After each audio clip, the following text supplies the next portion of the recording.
بینەر و بیسەرێن چار پەلمێدیایە ئەڤدەماڤە و هەموو دەمێڤە باش. دیسا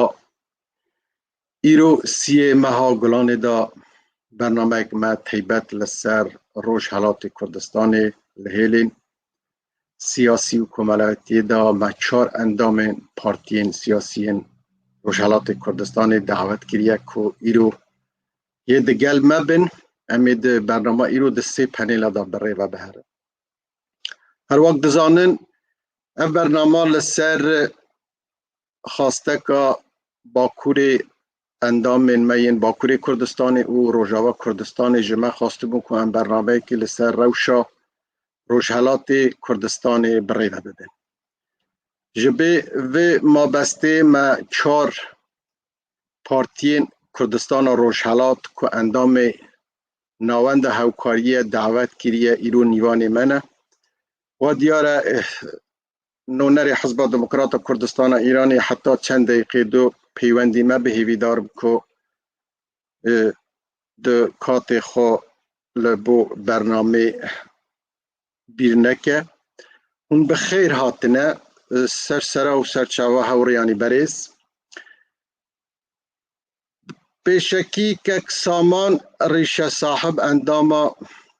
Komîta Navendî ya Hizba Komela Şoreşgerê Kurdistanê di gel me re gelekî bi xêr hatî kek saman te ev derfeta bo me da. Cenabê Madih Ehmedî endamê rêveberiya Hizba Demokrat a Kurdistanê di gel me ne hetka. Kekê Esed Durûdî endamê Komîta Navendî ya Hizba Zehmetkeşanî Komelê Zehmetkeşanî Kurdistan di gel me ne gelekî kêfxweş im ku em îro bi hev ranin li ser rewşa Rojhilatê Kurdistanê ku pêwîst bû daxwaziya bînerê û bîserên me yek çar pelmêdiyayê bû em bikaribin tîş têxine li ser rewşî siyasî her wiha komelatî li Rojhilatê Kurdistanê. Her wiha ku min got bernama me di sê panêla da bi rê ve diçe. Panêla berê bûyerên Rojhilatê Kurdistanê, panêla dudiya li ser penaxwaz û penahberên Rojhilatê Kurdistanê ki başûr e di bêtir li 15,000 kesên gelekî wan heta niha bi dehan sal e ku tu bersîvek wernegirtine û bi daxa kekê Behzad Mehmûdî ku çendema berê niha xwe hemberê UN da şewitand ji bo ku bikare dengê nerazîbûna ew penahberên Rojhilatê Kurdistanê ku di rewşeke nalibardar daye bigîne cihanê û dinyayê em ê li serê bisekinin. Di dawiyê da dîsa bi daxa we dilêm dîsa du şehîd îro li Rojhilatê Kurdistanê ya Hizba Demokrata Kurdistana Îranê di şeva yekşembê ketine ber kemînên dijmin. Em carek din rihê wan şa dikin û rê û rêbaza wan berdewam. Niha em ê bi kurtî vîdyoyekê li ser Komela endamê wî di gel me ne vîdyoyekê li ser Komela em ê bibînin û nêrîn û rayê rêzdar Saman Rêşesahib bi hev re bibîzin. Belê em ê vîdyoyê bibînin û bizverine îstîdyoyê. ئاشکرابوونی خەباتی کۆمەڵە دەستپێکی قۆناغێکی تازەیە لە ڕەوتی ئەو خەباتە دوور و درێژەی گەلی کورد کە تێیدا خۆی تازە دەکاتەوە و شان بەشانی بزوتنەوە پێشکەوتوەکانی هاوچەرخ تین و تۆژمێکی تازە دەخاتە ناو دەمارەکانی ئەم خەباتە. لێبراوی لە خەبات بە دژی ستەمینەتەوایەتی، خەبات بۆ دادپەروەری کۆمەڵایەتی، ڕێگە خۆشکردن بۆ بەرفرەوانترین بەشداری ڕووناکبیرانی پێشکەوتن خواز، کرێکاران خەڵکی چەوساوە و زەحمەتکێش کە نەک تەنیا وەک سیاهی لەشکر بەڵکو وەک خاوەن بزوتنەوەکە ببن و دەوروڵۆڵێکی کاریگەر لە ڕووداوەکاندا بگێڕن. بە هەڵکردنی ئاڵای یەکسانی ژن و پیا و لە هەموو بوارەکانی ژیانی سیاسی و کۆمەڵایەتی دیواری ئەستوری دواکەوتووی و محافزەکاری قڵشتێکی گەورەی تێدەکەوێ و ژنان دێنە ناو خەباتی چەکداری و ڕیزی پێشمەرگایەتی کۆمەڵە و وزە و هێز و توانای بزوتنەوەکە بە چەند قاد دەبنە سەرێ. ئەم مێژوویە بەردەوام بە ڕێگایەکی ڕاست و هەمواردا کە تەنیا سەرکەوتنەکان تێدا ئەژمار دەکرێن تێپەڕ نەبووە. با پێچەوانە ئەم ڕێگایە جادێکی پڕپێچ و تەنگ و چەڵەمە بووە و وێڕای بزوتنەوەی حەقوازانەی گەلی کورد کۆمەڵەش هەوراز و نشێوی زۆری هاتوتە سەر ڕێگا. بە هەموو ئەوانەشەوە و بەهۆی فیداکاری و لێبردووی کادر و ئەندام و پێشمەرگە ئێمە بۆ یەکەمین جار شاهدی بەردەوامی 5 دەی ئەو بزوتنەوەین کە هەم لە شکل و شێوازی پێشمەرگایەتی و بەرگری چەکدارانە و هەم بە شێوازی سیاسی و لەناو دڵی کۆمەڵگا و لە هەناوی بزوتنەوە کۆمەڵایەتیەکاندا نەیهێشتووە مەشغەڵی خەباتی گەلی کورد بکوژێتەوە. ساڵێکی دیکەش بەسەر تەمەنی پڕ لە شانازی کۆمەڵە تێپەڕی. بامانایەکی دیکە ساڵێکی دیکە بە ئەزمموی شۆڕژگێرانی حیزبێکی سیاسی زیاد بوو کە ئەرکێکی گرنگ و مێژووی لەسەر شانە، ئەویش ڕزگاری نەتەوەیی و هاوکات دادپەروەری واتە پارێزگاری لە مافی چەوساڵەکانی و بەشخوراوانی کۆمەڵگای کوردستانە. بەردەوامی چالاکی و خەباتی کۆمەڵا خۆی لە خۆیدا ئاماژەیە کە بە بەردەوامی بزوتنەوەی ڕزگاری خوازانی کوردستان، بەردەوامی و زیندوی ئاواتی خەڵکێکی بەشخوراوە کە بۆ ڕزگاری نەتەوەی و بەدەستێنانی مافی دیاریکردنی چارەنووسی خۆی تێدەکۆشێ و کۆڵنادا و شکلەکانی خەباتی نزامی و سیاسی و مەدەنی هەر جارە و بە جۆرێک کە لەگەڵ بارودۆخەکە گونجاوتر بێت دەگۆڕێ و شۆڕشەکەی خۆی پێت دەستەبەر و درێژە دەبێت. بە لەبەرچاوگرتنی باسەکانی ڕۆژهەڵاتەوەری و چرتربوونی سرنجەکان بەرەو کوردستانی ڕۆژهەڵات کە لەگەڵ خۆی کۆمەڵێک ئەرکی دیاریکرا و دێنێتە ئاراوە، کۆمەڵا لەسەر دروستی و گونجاوی گوتاری ڕۆژهەڵاتەوەری وەکو گوتاری کۆکەرەوە و یەکخەرەوەی هەموو تواناکان وەک گوتارێکی هیوابەخش بۆ خەباتکارانی کوردستانی ڕۆژهەڵات کە مێژوویەکی پڕ لە شانازی لە فەوتان ڕزگار دەکا، هەوڵی بێپێناسەکردنیان پوچەڵ دەکاتەوە و بڕوا بەخۆیەکی ڕاستەقینە دەخڵکێنێ و پێداگری دەکات و شیکردنەوە و چەسپاندنی زۆرتری ئەو باسا بە پێویست دەزانێت. لە هەمان کاتدا و لە درێژەی سیاسەتی چەندین ساڵەی کۆمەڵا بۆ لە یەک نزیکردنەوەی زۆرتری حیزبەکانی ڕۆژهەڵات و پێکهێنانی بەرەیەک یان هاوپەیمانیەکی فراوانتر، کۆمەڵا هەموو کات دووباتی دەکاتەوە کە پێویستە لەو ئاراستەیەدا زۆرتر هەوڵ بدرێ و بە تایبەت کۆمەڵا ئامادەیە هەوڵی چروپڕ بۆ ئەمە بەستە بخاتە گەڕ. کۆمەڵاکە پێشڕە و ڕەتەشکێن و ئاڵا هەڵگەری ڕزگاری ژنان لە کوردستان بووە، توانی نەسلێک لە ژنانی خۆڕاگەر، شۆڕژگێر و کۆڵمەدەر لە نێو ڕیزەکانی خۆیدا کۆبکاتەوە، نەسلێکە بە قارەمانێتی و گیانفیدایی و خۆڕاگری لە گەلێک خۆپیشاندانی گەورە و بچووکدا لا بەشداری و دروستکردنی شانەی ژنانی چەکدار و بەشداری لە خەباتی چەکدارانە لا ئەشکەنجەی ناو زیندان و لە بەرامبەر سێداردا سەربەرز و ڕووسور هەمانەوە و بۆ هەتایش مێژووی کۆمەڵە و بزوتنەوەی کوردستان شانازیان پێوە دەکات. ژنانی کورد و بزوتنەوەکەیان پشت ئەستور بوون بە ئەم ئەرش و مێژووە ڕووسورانە لەگەڵ ئەو ئاڵوگۆرە گەورە کۆمەڵایەتی و ئەو بزوتنەوە سیاسیە کە دژی کۆماری ئیسلامی لە بەردەوام بووندایە دەتوانن کاری گەورەتر و بنیاتنەر بۆ وەدەسێنانی مافە سیاسی و ئابووری کۆمەڵایەتی خۆیان بکەن. گەشەپێدانی هێزی پێشمەرگەی کۆمەڵا وەکو سازمانێکی نظامی کارەمە و سەردەمیانە کە هەم بە ژمارە و چەندایەتی هەم بە پێکهاتە و سازمان و دیسیپلین و ڕێکوپێکی هەم بە پەروەردە و فێرکاری لە ئاستێکی زۆر بانتر لە ئێستادا بێت ئەرکێکی سەرەکی دەورەی داهاتووی کۆمەڵەیە. بله میوانین بەرز میوانین قدر بلند ما ویدیو کومەلی نونەرێوی ورە کەکی سامان ریشە صاحب ئەندامی کۆمیتا ناوەندیە بە تەسویرم و بەڕەنگ و دەنگ ویدیۆکەمان دیت لەسەر بویەرین سیاسیین ڕۆژهەڵاتی کوردستانی کدام خاڵەکان گرینگە بۆ جنابەت لێرە دەتوانن کەمێکی باوەیەکی کورت و پۆختە بۆ بینەرین بتایبەتی باکوور و ڕۆژاوا کوردستانی ئەو بەرنامەژمە خواستیە هون شروع بکەین. بەڵێ کەرەم بکەین گۆداریە جناب بێت.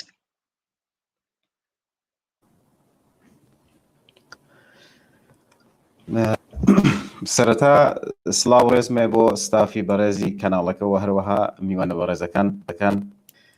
هەوەکە لە ویدیۆکەش چاومان لێکرد بیلمان پێم خۆشە کورتێکی چکولە بچووک مەجالێکی کەم لەسەر مێژووی کۆمەڵە باسکەمەڵە دیارە کۆمەڵە ساڵی 1969 لە 27 ئۆکتۆبری ساڵی 1969 لەلایەن کۆمەڵی خوێندەواری ئەو کات دادەمەزرێت دواتر لە ساڵی 1969 لە 15 فێبریواری کۆمەڵە ئاشکرا دەبێت و دەستەکە بە خەباتی عەلەمی خۆی. ئەوەی کە گرینگە لەسەرەوەی کە ئێمە ئەو پرسیارەی جنابێت کە چی پێویستە و چی گرنگکە دیارە بە خۆشحاڵیوە ئەندامانی هەر چوار حیزبەکە کە لێرن حزوریان هەیە خەبات بۆ دابینکردنی مافی نەتەوایەتی، خەبات بۆ دابینکردنی مافی ژنان، خەبات بۆ دابینکردنی مافی کرێکاران، لاوان، هەموو چین و توێژێکی کۆمەڵگا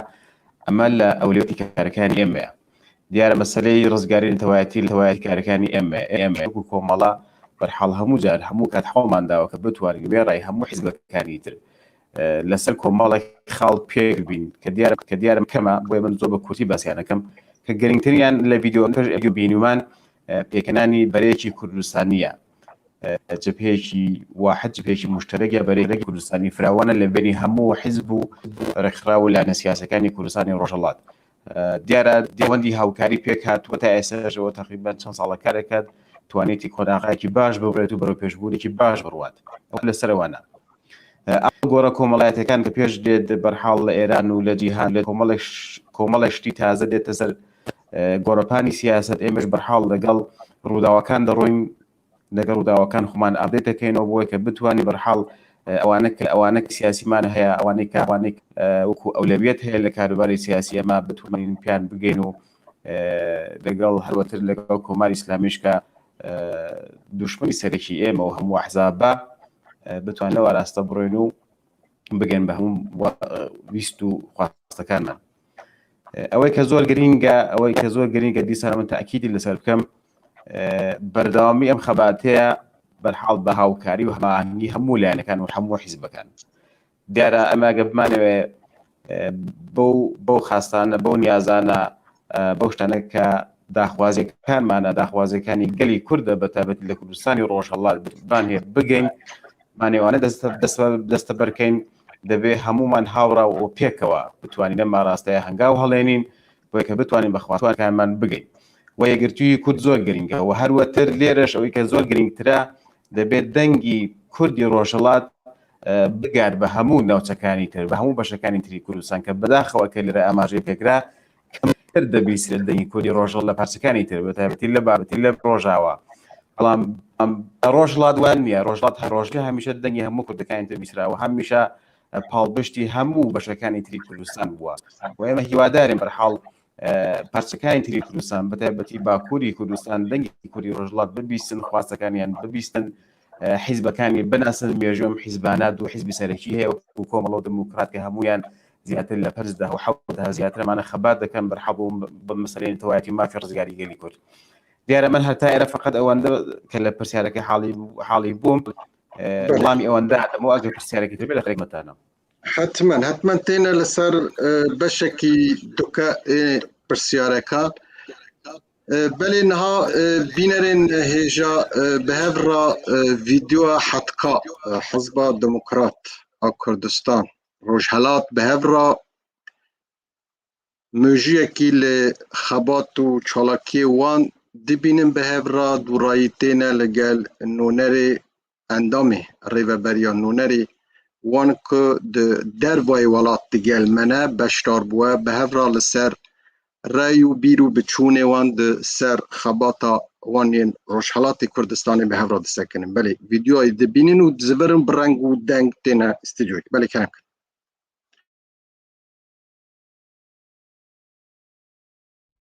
لە ساڵی 1989 پرسی وتوێژ لە نێوان حیزبی دموکرات و کۆماری ئیسلامی بۆ جارێکی دیکە هاتە ئاراوە. بەڵام بەداخەوە لە ئەنجامدا لە ڕۆژی 13 ژوئیەی ساڵی 1989 لە شاری ڤیەن دکتۆر قاسملوو لەسەر مێزی وتوێژ لەگەڵ دیپلۆمات تێرۆریستەکانی کۆماری ئیسلامیدا تێرۆر کراو. بەم تێرۆرە بزوتنەوەی کورد بە گشتی و بزوتنەوەی کورد لە ڕۆژهەڵاتی کوردستان بە تایبەتی ڕێبەرێکی مەزن و بلیمەتی لەدەستدا.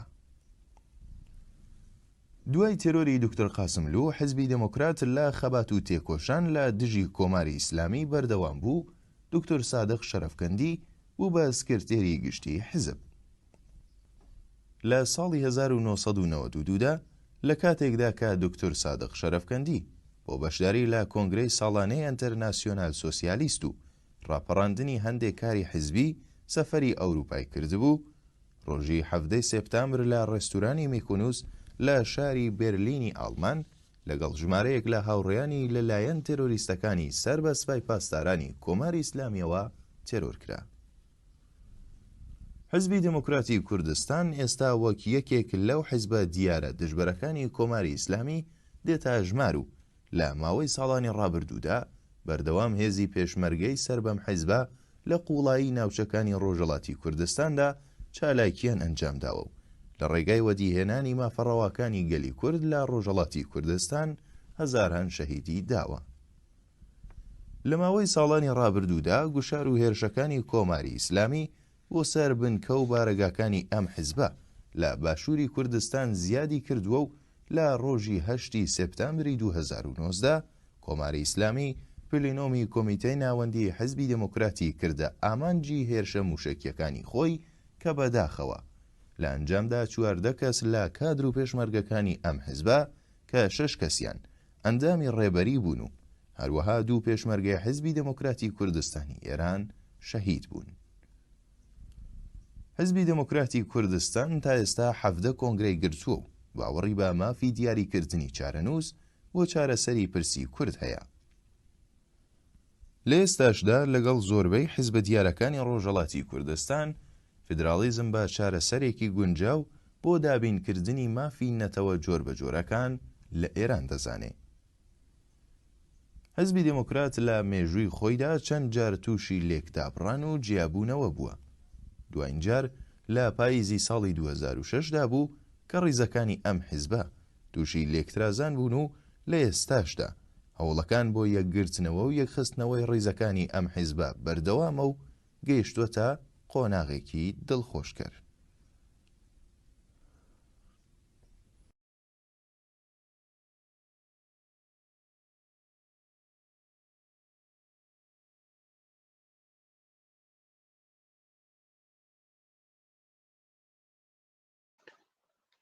بله بینرین هجا هر وهاک و دیتم خبات و چالاکین بهتر جه 75 سالایان حزب دموکرات حتکا کو نونری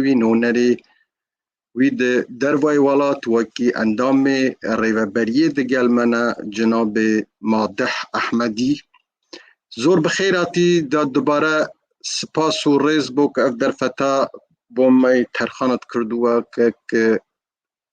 احمدی بریز دقازم لسر روشا روژهلات کردستان بویرین داویه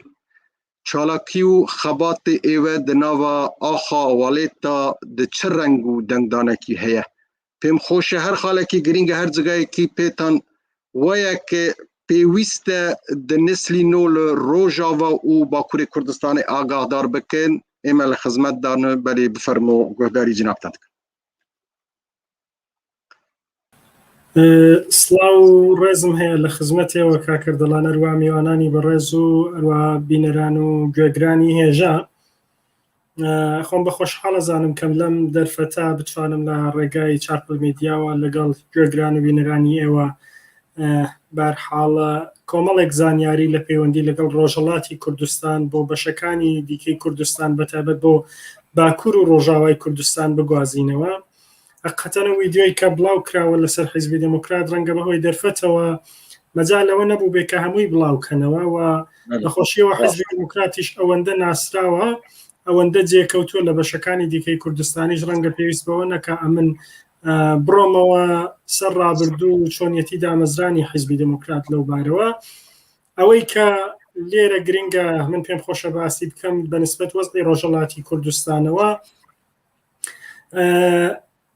پێم وایە ئەگەر بمانەوێ هەڵسەنگاندنێک بۆ دۆخی ڕۆژهەڵاتی کوردستان لە ئێستادا بکەین دەبێت لە دوو لایەنەوە چاو لە ڕۆژهەڵاتی کوردستان بکەین. لایەنی یەکەمی سیاسەتی حکوومەت بەرامبەر بە ڕۆژهەڵاتی کوردستان و بەرامبەر بە کورد لە ڕۆژهەڵات ئێمە ئەگەر لەم ڕوانگەوە بین سیرکەین دەبینین سیاسەتی حکوومەت لە ماوەی زیاتر لە 14 ڕابردوودا سیاسەتێکی ئەمنیەتی بووەوە بەردەوام لە ڕوانگەیەکی میلیتاریستی و ئەمنیەتیەوە سەیری ڕۆژهەڵاتی کوردستان کراوە و ئەم ڕوانگە بەردەوام بووتە هۆی ئەوەی کە لە زۆر ڕووی دیکەوە ڕۆژهەڵاتی کوردستان بەرەو پاشەکشێ و بەرەو دواکەوتووی بووە بەتایبەت لە لایەنی ئابووریەوە مەبەستمە ئەم ڕوانگە ئەمنیەتیە کە بەرامبەر بە ڕۆژهەڵات حاکم بووە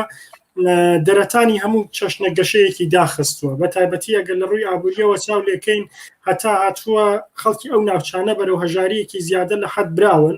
و دەرفەتی ئەوە لە ڕژێر ئەم ڕوانگە ئەمنیەتە دەرفەتی ئەوە نەڕەخساوە لە کوردستان سەرمایه‌گوزاری بکرێت لە کوردستان هەلی کار دروست بێ لە کوردستان گەشەی ئابووری دروست بێ بە پێچەوانەکەی ئێمە دەبینین ئێمە ئەمڕۆ دەبینین لە ڕۆژهەڵاتی کوردستان خەڵکێکی زۆر بە حکمی ئەو فەقرێکە لە ڕۆژهەڵات زارن زاڵە ناچارن پەنابەرن لەبەر کۆڵبەری و زۆر کاری دیکە و ژیانیان بە قەڵ دەڵێ لە ژێر ستانداردە جیهانی و ناوچەیەکانەوە بێ جیاواز لەمە ئەگەر ئێمە بین چاو لێکەین بەهەرحاڵ لە لایەکی دیکەشەوە سیاسەتی حکوومەت هەر لە ژێر ئەم خوێندنەوە ئەمنیەتی و میلیتاریستیا بەرامبەر بە کورد بە هەمان شێوە بووە پەلاماری چالاکانی سیاسی بەردەوام داوە پەلاماری حیزبە سیاسیەکانی داوە و نەیهێشتووە هیچ چەشنە ئازادیەکی سیاسی و ڕووناکیری لەو ناوچەیە گەشە بکا و کورد بتوانێت ئیدارەی خۆی بکا کورد بتوانێت لەوێ لە زمانی خۆی کەڵک وەربگرێت کورد بتوانێت بەهەرحاڵ ئازادانە لە هەڵبژاردنەکانە بەشدار بێ و نوێنەری خۆی هەبێ و تعبیر لەویست و دەنگی خۆی بکە هەر لە ماوەی ڕابردوودا ئێمە بینیمان لە دوو سێ مانگی ڕابردوودا زیاتر لە 150 چالاکی سیاسی لە شار و ناوچە جۆربەجۆرەکانی ڕۆژهەڵاتی کوردستان دەستگیر کران و ئەگەر بین ئەم ئامارانە بەراوردکەین لەگەڵ ناوچەکانی دیکە ئێران بە دڵنیاییەوە توانم بڵێم زیاترین ڕێژەی زیندانیانی سیاسی و بەهەرحاڵ چالاکانی مەدەنی کە دەست بەسەر دەکرێن و کە فشاریان بۆ سەردێ بەراورد لەگەڵ ناوچەکانی دیکەی ئێران زیاترین ڕێژەی لە کوردستانە ئیعدامەکان زیاتری لە کوردستانە ئەمە کۆی سیاسەتی حکوومەتە لە بەرابەر ڕۆژهەڵاتی کوردستانە دیوێکی دیکەی ڕۆژهەڵاتی کوردستانە گەرێمە چاو لێکەینەوە بۆی بینەرانی بەڕێز ئاگادار بن پەرچەکردداری خەڵکی ڕۆژهەڵاتە کۆمەلگای ڕۆژهەڵاتە بەرامبەر بە سیاستەکانی حکوومەت وە گەشەی بینینەتەوەیە لە ڕۆژهەڵاتی کوردستان ئەوەی کە بەلایەمەوە گرنگە کە لەو ساڵانەدا خەڵکی ڕۆژهەڵاتی کوردستان تعبیریان لە کۆمەلگایەکی زیندوو کردو تعبیریان لەوە کردووە کە بەرامبەر بە وەزعی خۆیان بێتەفاوت نین و بەرامبەر بە سیاسەتەکانی حکوومەت پەرچەکردداریان هەبووە و ئێمە نمونەی ئەمە لە دوای موشکپارانی قەڵای دموکرات لە پەیوەندی لەگەڵ چەند ئیعدامی زیندانیانی سیاسی لە ساڵڕۆژی ترۆی دکتۆر قاسم و دکتۆر سعیدا لە مجموعەی ڕوودا و بۆنەی دیکا ئێمە دەبینین کۆمەلگای ڕۆژهەڵات کاردانەوەی هەیە بەردەوام لەسەر خەتە لەلایەکی دیکەشەوە جۆرێک لە مەدەنیەت لە ڕۆژهەڵاتی کوردستان لە گەشەدایە کە بەخۆشیەوە گەیشتوتە ئاستێک کە بۆ لێفێربوو نەبێ مەسەلەن نیشتمان دۆستی و خزمەتکردنی نیشتمان لە ڕۆژهەڵاتی کوردستان تەنیا لە چەکی پێشمەرگا کورد نەکراوەتەوە یعنی هەر کەسێک لە ڕۆژهەڵات کە دەبینێ بە شکی زۆری کۆمەلگا بەرامبەر بەم نیشتمانەی خۆز بە بەرپرسایەتیەکە و مەسئولیەتێکی هەڵگرتووە مەسەلەن لە ئاستی ژینگە پارێزیە ئێمە چاولەکەن خەڵکێکی زۆرە بینین لەو ڕێگایەوە خزمەتی نیشتمانەکە و تعبیر لە نیشتمان دۆستیەکەوە بە جۆرێک ئەو ڕۆژانە تعبیر وەکو ئێکۆناسیۆنالیزم پێناسە دەکرێت یا لەلایەکی دیکەوە گەرێمە چاولەکەین تەنانەت خۆشەویستی بۆ باڵندە و بۆ گیاندارە کێویەکان ئێمە لە کوردستانە ڕۆژ بە ڕۆژ دەبینین ئەم گەشەکردانە دەبینین ئەمە ڕەنگە دیوێکی ئێمە سروشتی ببینین بڵین ئەمە فەرهەنگێکە شتی باشە دەگوازرێتەوە ناوێمە بەڵام دیوێکی تعبیر لە ڕەهەندە ناسیۆنالیستی و نەتەوەیەکێتەکە کە بە خۆشیەوە باش چوەتە پێشەوە و ئەوەندەی کە بگەڕێتەوە سەر ئێمە وەکو حیزبی دموکرات ئەوەندەی کە کراوە بە نسبەتی نێوخۆی ڕۆژهەڵاتی کوردستان بێتەفاوت نەبووین و هەوڵمانداوە وزە و توانای خۆمان لەوێ بەکاربێنین بۆ ئەوەی ڕووداوەکانی ڕۆژهەڵات بەرحاڵ بە ڕۆژە بکەین و بیان گوازینەوە بۆ دنیای دەرەوە و بتوانین لە نێوان ئاستی هێزە کوردستانیەکانە بەتابەت هێزەکانی ڕۆژهەڵاتی کوردستانە کۆدەنگیەکی لەسەر دروستکەین و بەم کۆدەنگیە زیاتریش توانیمانە لە تعامل لەگەڵ لایەنە ئێرانیەکانە جوان لە دەنگمان بێەوە لە تعامل لەگەڵ دنیای نێودەوڵەتیشا بە هەمان شێوە زیاتر توانیمانە قسەمان بڕواتە پێشەوە و بەهەرحاڵ کاریگەریمان هەبێ. بله gelekî spas kekê Ehmediyê Berêz gelekî spas belê we diyarê mêvanê me cenabê kekê Mehemed Salih Qadirî nonerê Hizba Demokrata Kurdistana Îranê li pêwendiyên Kurdistanî Hizbî Demokratî Kurdistana Îran hate bi xêr hatî kekê Mehemed Salih bi xêr hatî. Gelek spas kekerdalan berî her tiştî ez lêbûrînekî qerdarê cenabê te û mêwanên beşdarê bernameyê ve her wiha bînerê kanala we me براستیجی لبر صدما بشداریا ما د جوینا پنابرین روشالات کردستان لبر در یو این ام به جوینا وان را هندکی درنگی مان همجد زانم ایزم بدی از سلاوی خواه پیشکشی میوان برنامه تایبتی رزدار که اسد و که ماده و هر وها که سامان بکیم ام خدمت و بینه را دانه کرم کن. بله گلکی سپاس چلی نای هر جسر دوزا کردستان یک تید کوشن و دخابتن ریز و حرمت مهیه بود جنابه تا گلکی بخیراتی. بله امید آخافتنی بدنه که اسد درودی اندامی کمیتا نواندی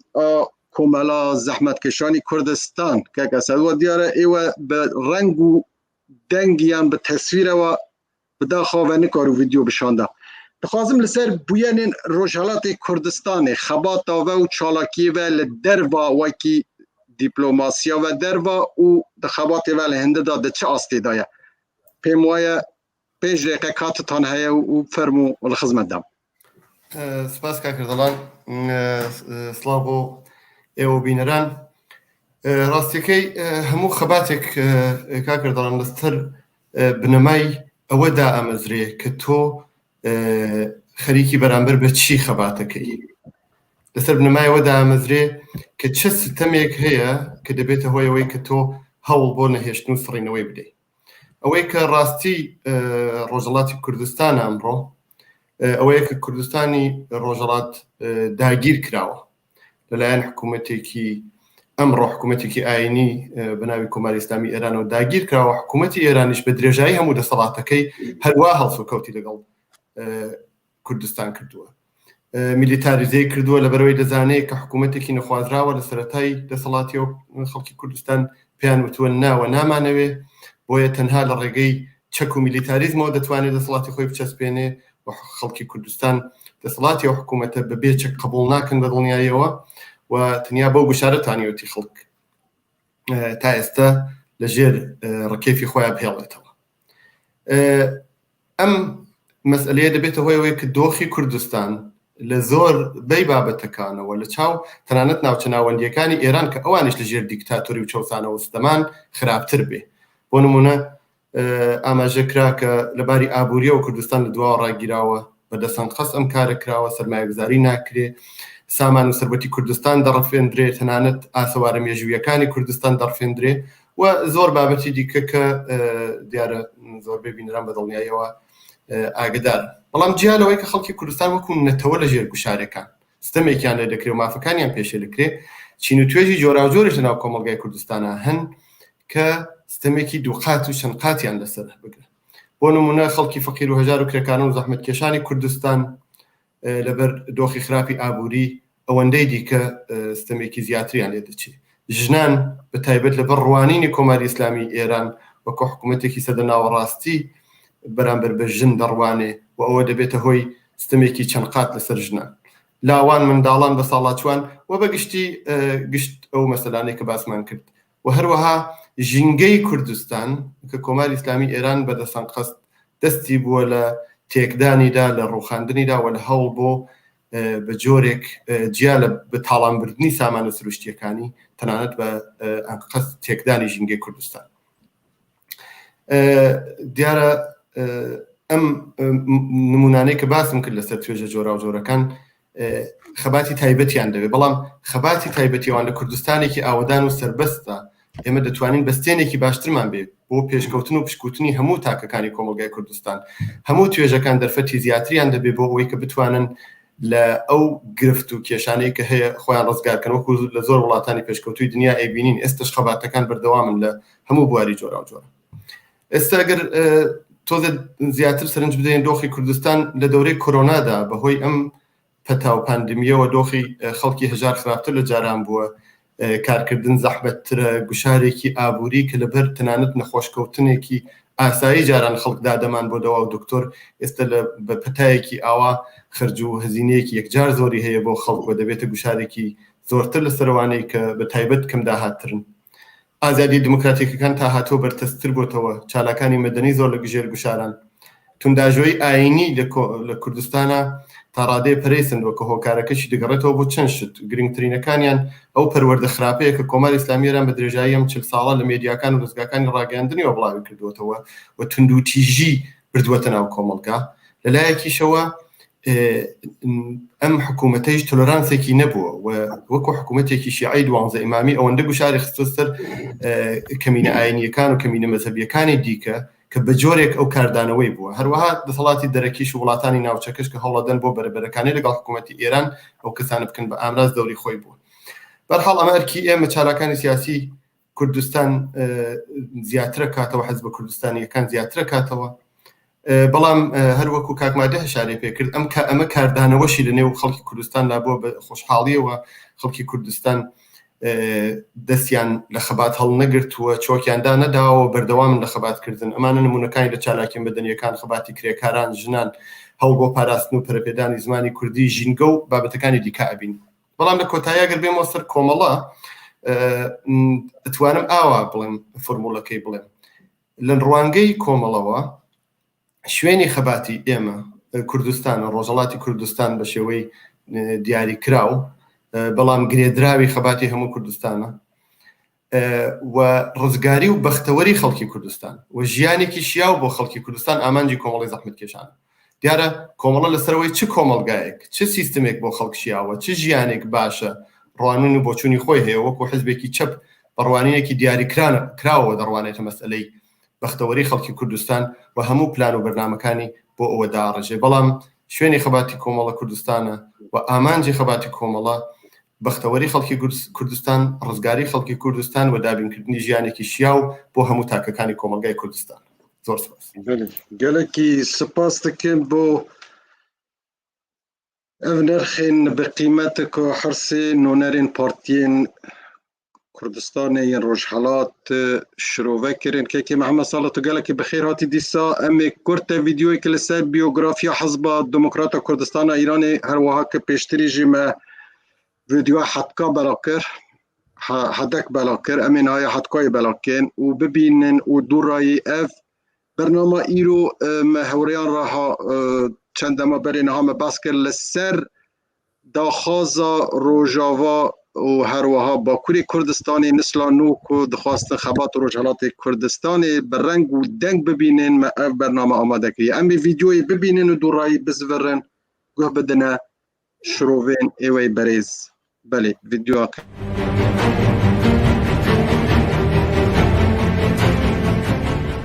حیزبی دەموکرات چۆن گەیشتە ئەمڕۆ؟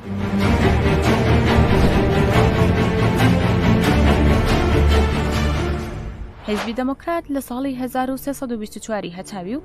لەسەر بلەما تەشکیلاتیەکانی کۆمەڵی ژیانەوەی کورد ناسرا و بەژێکاف دامەزرا. دواتر و لە دوی ڕێبەنداندا یەکەم کۆماری دەموکراتیکی کوردستان لەسەر دەستی پێشەوە قازی محەممەد بە هەڵکردنی ئاڵای کوردستان ڕادەگەێنرێت و قازی محەممەد ڕێبەری حیزبی دەموکرات دەبێت بەسەر کۆماری کوردستان. بەڵام ئەم کۆمارە تەنیا 11 مانگ تەمەن دەکات و بەهاتنی ئەرتەشی شا بۆ کوردستان دەڕۆخێ. بەم شێوەیە پێشەوە و هاوڕێیانی حکومی سێدارەیان بەسەردا دەسەپێت و دواتر لە دەی خاکەلەوەی 1326دا لە مەیدانی چوارچرای مەهاباد لە سێدارە دەدرێن. دوای پێشەوە حیزبی دەموکرات چی لێ بەسەر هات؟ لە ساڵەکانی 46-47دا خەباتێکی چەکداری لە سەردەستی خەباتکارانی کورد و لەوانە اسماعیل شەریفزادە، سلێمان موعینی، مەلا ئاوارە و چەند کەسی دیکە دەست پێ دەکات کە دواتر بە شەهیدبوونیان دووبارە ئەم خەباتە دەچێتە فازی نهێنیەوە. دواتر لە جۆزەردانی 1350 هەتاویدا دکتۆر عەبدوڕەحمان قاسملو وەکو ئەندامی کۆمیتەی ناوەندی حیزبی دەموکرات هەڵدەبژێردرێ و بۆ ماوەی 18 ساڵ وەکو ڕێبەرێکی لێهاتوو و کارامە بەرپرسایەتی یەکەمی ئیدارەی حیزبی لە ئەستۆ گرت. دکتۆر قاسملو چی کرد؟ دکتۆر قاسملو کەسایەتێکی بلیمەت بوو، بۆیە لە سەردەمی ڕێبەرایەتی ئەودا حیزبی دەموکرات زیاتر لە هەموو قۆناغەکان بە خەڵکانی دەرەوەی کوردستان و ئێرانیش ناسێنرا. ئەو سەر لە نوێ پێکاتی حیزبی داڕشتەوە و حیزبی بەڕێکراوەی کردەوە. لە 11 ڕەشەمەی 58دا خەباتی ئاشکرای حیزبی لە مەهاباد ڕاگەیاندەوە. این کۆتاگەرها در صف کفار واقع هستند. لەو ساڵانەدا دژایەتی خومینی و کۆماری ئیسلامی بەڕادەیەکی زۆر بەرامبەر بە کورد پەرەیگرت بوو کە فەرمانی جیهاد و شەڕی سەپێنراو بەسەر خەڵکی کوردستان دەرکرا. لەو کاتەدا دکتۆر قاسملو تێزی سۆسیالیزمی دەموکراتیکی نووسی و کردیە ئامانجی دواڕۆژی حیزبی دەموکرات. لە 22 پوشپەڕی 1368 دکتۆر قاسملو لەسەر مێزی بەناو و توێژ لەگەڵ کۆماری ئیسلامی بۆ چارەسەرکردنی پرسی کورد بە شێوەیەکی نامرۆڤانە تێرۆرکرا. حیزبی دەموکرات پاش قاسملو. نەمانی دکتۆر قاسملو خەباتی حیزبی دەموکراتی تووشی وەستان نەکرد. لە یەکەمین دانیشتنی کۆمیتەی ناوەندی حیزب لە پاش شەهیدبوونی دکتۆر قاسملو بە تێکرای دەنگی ئەندامانی کۆمیتەی ناوەندی دکتۆر سادق شەرەفکەندی وەکو سکرتێری گشتی حیزب هەڵبژێردرا. دکتۆر شەرەفکەندیش ڕێگە و ڕێبازی دکتۆر قاسملووی لە مەترسی فەوتان ڕزگار کرد. بەڵام لە بێرلین لە 26 خەرمانانی ساڵی 1370 هەتاوی تێرۆرکراو بۆ دووهەمین جار حیزبی دەموکرات تووشی نسکۆیەکی گەورە بوو. بەڵام ڕێبوارانی ڕێبازی پێشەوە و قاسملو و شەرەفکەندی ڕێبازی قاسملویان بە زیندوی هێشتەوە. ئەگەرچی بەهۆی بارودۆخی ئەو کات و 4 ساڵ پاش شەهیدبوونی دکتۆر شەرەفکەندی حیزبی دەموکرات خەباتی چەکداری ڕاگرت، بەڵام ڕووی لە خەباتی سیاسی و تەشکیلاتی و میدیایی کرد. ماوەی 20 ساڵ حیزبی دەموکرات ئەم شێوازە لە خەباتی درێژە پێدا. دواتر لە ڕێوڕسمی نەورۆزی ساڵی 1395 هەتاویدا کە لە شاخەکانی کوردستان بەڕێوەچوو مستەفا هیجری سکرتێری ئەو کاتی حیزب لە پەیامی نەورۆزی خۆیدا دەستپێکردنی قۆناغێکی نوێ لە خەباتی دژ بە داگیرکەران ڕاگەیاند. ئەم قۆناغە نوێیە ڕاسانی ڕۆژهەڵات بوو. ڕاسانی ڕۆژهەڵات کاریگەریەکی هەبوو. لە ساڵی 1395 هەتاویەوە تاکو ئێستا پۆل لاوانی تینوی سەربەستی کوردستان ڕوو لە مەتەرێزی شەرەف لە شاخ دەکەن و لە شارەکانی کوردستانیش خەڵکی کوردستان بەو پەڕی ئەرەکناسیەوە پەیوەست بە خەباتەکەوە دەبن. ئێستا شار بووەتە تەقی خەباتی ڕۆژهەڵات. ڕاستانی ڕۆژهەڵات لە ژێر دروشمی گرێدانی خەباتی شار و شاخ ئەو قۆناغە زێڕینە لە خەباتی حیزبی دەموکراتە کە ئێستاکە وەکو ناسنامەیە و هەموو تاکەکانی کوردستان بۆ پاراستنی ئەو ناسنامەیە خەبات دەکەن و تێدەکۆشن. حیزبی دەموکرات بۆ گەیشتن بە ئەمڕۆ بە 75 وێستگەی هەستیاردا تێپەڕیوە، لە هەر وێستگەیەکدا بە سەدان شەهیدی داوە. بەڵام بەرحەقبوونی ڕێبازەکە حیزبی دەموکراتی کردوتە حیزبی خۆشەویستی گەل و ئەم خەباتە تا گەیشتن بە مافیڕەوەی گەلی کورد لە کوردستانی ڕۆژهەڵات درێژەی دەبێت.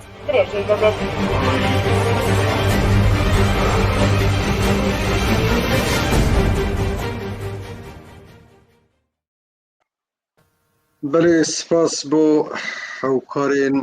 چارپەلمێدیایên هەندرە ئیستودیۆی کە ئەو ئالیکاریامە دکن کوڤان ڤیدیۆنا دڤەشینن کەکێ محەممەد ساڵح باردۆخە ڕۆژهەڵاتی کوردستانی di çi astekê de ye çend roja berê niha yanî mehekî berê niha du şehîd li Hezba Demokrata Kurdistana Îranê îro dîsa du şehîdên din rehê wan şad û rêbaza wan berdewam. Çi dixwarî bêjî çi xalên girîng heye îrê di ew qeyrana ku Kurdistan têda dijî qeyrana Îranê bi giştî di ser rewşa melle û rejîma Îranê çi xalên girîng heye ji bo bînerên me em guhdarîya ve dikin belê kirin. کاگەردەران وەکو تا کەرەم کرد بە حکمی وێک و بینەرên چارپەلمێدیایê piraniyawan xwişk û birayên me li Bakurê Kurdistanê Rojava و yan Kurdê diasporane wekû rêzgirtinekê bo ji hevfamkirina wan re jî bi zarawa şirînê zimanê Kurdî a Kurmancî hevce hindê zaralî wan de bên parvekirin li ser rewşa Rojhelatê Kurdistanê û desalata rejimên dagîrker bi dirêjaya 100 salê derbasbûyî de da ku Kurdên me di perçên dilê Kurdistanê zêdetir haydarî rewşa Rojhelatê Kurdistanê bin. Hewce em li vir re dest pê bikin ku Rojhelatê Kurdistanê niha yanî zêdeyî 12 milyon Kurd em bêjin di nav coğrafiya siyasiya Îranê de yanî Kurd dijîn eger em basa 2 milyon Kurdê Xurasanê bikin yan eger em basa Kurdê Lor û Lek jî lê zêde bikin هجمارا کردا ل 12 میلیون جی زیاتر دبه لبر وی ام دبینن جدال وی هندی کو کرد مد روجالات کردستان به لهرا زاراوین زمان کردی به کرمانجی به سورانی و هورامی و هر وها کلهوری دو آخون و بنزاراوی لوری و لکی جتی دهنه لآلی اولی وجی یعنی پارو بونه لسر کرد سنی کرد شیعه و کرد یارسان ده زیده 100 سالانه که ده روجالات کردستان خبات رزگاری خوازی نتوی به قالبه که مدرن تیم شاندن هر سرهلدان سمکوی شکاک و یعنی باسا قوناخ خبات دکین که پیداگری لسر سربخویا گل کرد هاتیه کرنی و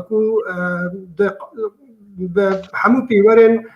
ناسیونالیستی لبر بیجی که بتایبتی او که ده 8 سال در بازبوی انباسا کومالا جیانوا کرد جیکاف و حزب دموکرات کردستانی بکن ده سردم ده سالداری رضا خان، رضا شاه و محمد رضا شاه کردوی و هر وها اوانی بیجن 42 سال جی رژیم کونه پرست یا کومارا اسلامی ایرانی گل ما ده روجالات کردستانی تم ده درجایی اوان قناخ دیروکی ده کتنه بر سیاستا کومکوژی و شر تنکرنه و سیاستا بجاوتن و آسمیلاسیونه داکو پرسا کرد و ناسنامه کرد وره تنکرنه لی ده همبری و سیاستا ها یا داگیرکاریه ام دبینن گل کرد روشالات کردستانه به همو رهند خبات خوا یا براوانی کرنه ده فرما خباتا رزگاری خوازیان نتویده به خباتا برخودانا چکداری به خبات انخواه چاندی یه کلتوری قارین داکوکی لناسنامه نتوی بکن داکوکی لپاراسنا زمان کردی بکن و هر وها لبو پاراسنا آخا کردستانی ام دبینن نهاجی روجالات کردستانی در روشکی آوارته ده همبر رژیم کونشوپا کومارا اسلامی ده برخود ده دناوی خباته ده جدال پارتی سیاسی همون پارتی سیاسی در روجالات کردستانی جدال وی کو به نرین خواهی سیاسی یا ایدئولوژی اگر جداهی جی هبه ده به فرق جداتی همون او پارتیانه و زیده وان پارتیانه جی همون چالاکوان سیویل همون روشنبیر و هر کسی که داکوکی مافی سرطایی گل کرد بکه داکوکی زمان کردی بکه داکوکی پاراسنا جنگه و کردستانی بکه به فرق جداهی جالی رژیم ایرانی و کو سوجدار تن تومت بار کرن یان دبن آرمانجا لناوبرنی او لناوبرنا چه در رهند فیزیکی و بکو تروریسم دولتی یا رژیم ایرانی در حقی خباتکار دوزا آزادی کردستان کوهاتی مشاندن ده ولات اروپی ده باشور کردستانی ده هندر روجالات کردستانی ده آلی دنی دجی ام دبینن او سیاست تروریسم دولتی یا بیجن جنوسید اوان به پیلان و سیاست نیارتی رنگ جدا جدا تن مشاندنه بتایبتی اوکو بریا بیجن توش کرنا گنجین کرد به مادین هوشبر اوکو جبو تکدانا جنگه ها کردستانی یان اوکو جبو تنکنا زمان کردی و یان بو دزینا کلتور و چاندا کردی یان بو شیواندنا شونوارن دیروکی کردستانی و جبو دزینا بیجن سامان بن عردیه ده کردستانی ده و بتایبتی بو چکاندنا آوا کردستانی ام دبینن همو اونا پیلان کشن کل آلی رژیم کومار اسلامی و در حق گل کرد تین کرن همبری وی دجی همبری وی سیاست ها قریش و پیلان نیارتی ده گل کرد در روجالات کردستانی به اشیاری کی بلند و ام دبینن دناو تفگره کی یعنی وکو شورشه کی روشنبیری دنه کو جدال خبات جواکی یه روشنبیری یه سیویل همبری وان تپاسری رژیم ایران ده راوستانه بتایبتی وان 2 سال در بازبوی ده اما کو به صدما نساخی عالمی یا کرونا یعنی گل کرد جی کتا دناوی نخواشی ده به عالی رژیم ایرانی و نتنه بچوکترین خدمتگزاری جبو خلق ایران بکشتی و بتایبتی خلق کرد نهات پیشکش کردن کو به بلا کرونا پاراستی بن بلکو دوی روش ها داجی بصدم او پرسگریک مزن یه آبوری و پرسگریک آبوری بون سبب چکرنا پرسگریک جواکی پرسگریک کلتوری یه سیاسی ام دبینن اوجی یعنی برپشدان آویج عالی گلوه بو باعثی بینده که رژیم زیادتر جی به صدما بکو نرزاتی چینه بین ام دبینن سیاستا گرتن و تپسر کردن سیاستا چکرنا ترس و خوف هم برگل کرده ده زیادتر کرد لگور آمارن سازی انگریدای مافی مروف ام دبینن به صدان کس یا عالی رژیم ایرانی و دوان 2 ساله ده هاتنه گرتن و جزای گران سروان ده هاتنه سپاندن یعنی حبس چند سال حتی حبس ابد حتی داروه کردن جدا لوی کشنا کولبرا گرتنا چالاکوان سیاسی اما عالی که دنیجی ام دبینن پارتین سیاسی بتایبتی ده چارچوه ناوان ده همکاری پارتین روجهلات کردستان ده ام دبینن به هماهنگی کردن هندک آست جدا ده دوباره خباتا دیپلماسی یا خباتا بیجن رخصتنی رول خلق کردستان خباتا مدیایی و هر وها هم خبات حتی بیجن یه اولهی بخوشی و انها دیالوگ و تفگره که نو دناو پارتین سیاسی روشهلات کردستان ده دست بکریه اما کو لحب نیزگ بونک کار هاوپارت جبو خدمتا گل کرد و هم بر رژیم ایران ده تین دار خستنه و وقتا کرم کرد در هنده چکداری وجه ام دبینن ده قوناخه کی نو ده دناو گل ده هیزا پیشمرگی کردستان یعنی خوب ریخستن ده که و ده هم بر وان هیرش رژیم ایران ده داکو خلق کردستان یعنی خلق سیویل تنه نبه ام دبینن هیز گروپ پیشمرگی دناو گل ده جارنا درد کردن اول نه به واتای دست بکنه شرع چکداری بلکه بو مورال داین به خلقه بلکه بو پال پشتی کردن خباتا سیویل خلقه را حوزه هیزا بروانی جی دکیلا گوان ده هبه دو وقت حاضر ده بکاره پاراسنا گل کرد اسپی خواه بگره او ده همه او مجارانه بونه روشه که روشالات کردستان ده قوناخه که نو یا وجینه ده یا روشنبیری ده یا خوری خستن کرنه که ده که تعبیر لیک گوتاریا هیز و آلین سیاسی تاوی روشنبیر و بیجن خباتا سیویل ملی هم خباتا دوزار ام باورم دوی روشا آلوز رژیم ایران کو دنوان پرسگریکن مزن یه سیاسی یه آبوری جواکی کلتوری ده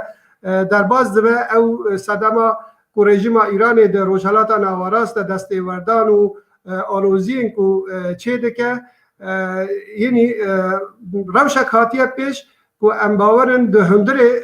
ایران ده او نرزاتین هی روز بروش نتنه دناو گل کرد هم بر رژیمی بلکو دناو نتوین دنیا رونشتی ایران جی وکو آذری فارس ترکمن عرب بلوچ روز بروز او نرزاتیانه پیش دکون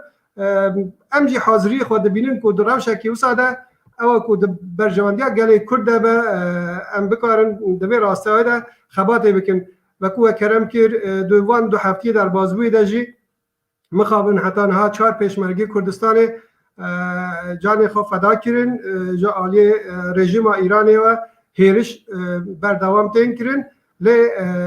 ام بهوینه او یعنی بیارن هان روز به روز ببین صدم خورتبونا اراده برخودانه ببین خورتبونا اراده یک ریزی و یک گوتاریا هیز و آلین سیاسی و یا لهم نیزوبونا پارتی سیاسی و خلق روشهلات هم بر رژیم ایرانی ده ببین رنگی دبینی روجالات کردستان دراوشکی آورده یا خباتا که خورد یا پرهند هم بر دادکاری ده جبو رزگاریا نتوی دچه پیش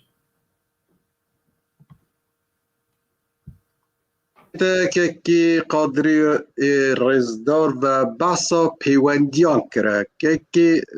احمدی جناب احمدی هر بالین حزب دموکرات یعنی دو بالین حزب دموکرات و دو بالین کومله ایرونیوان چارپل میدیای نه از هاو بدم به کرتی لسر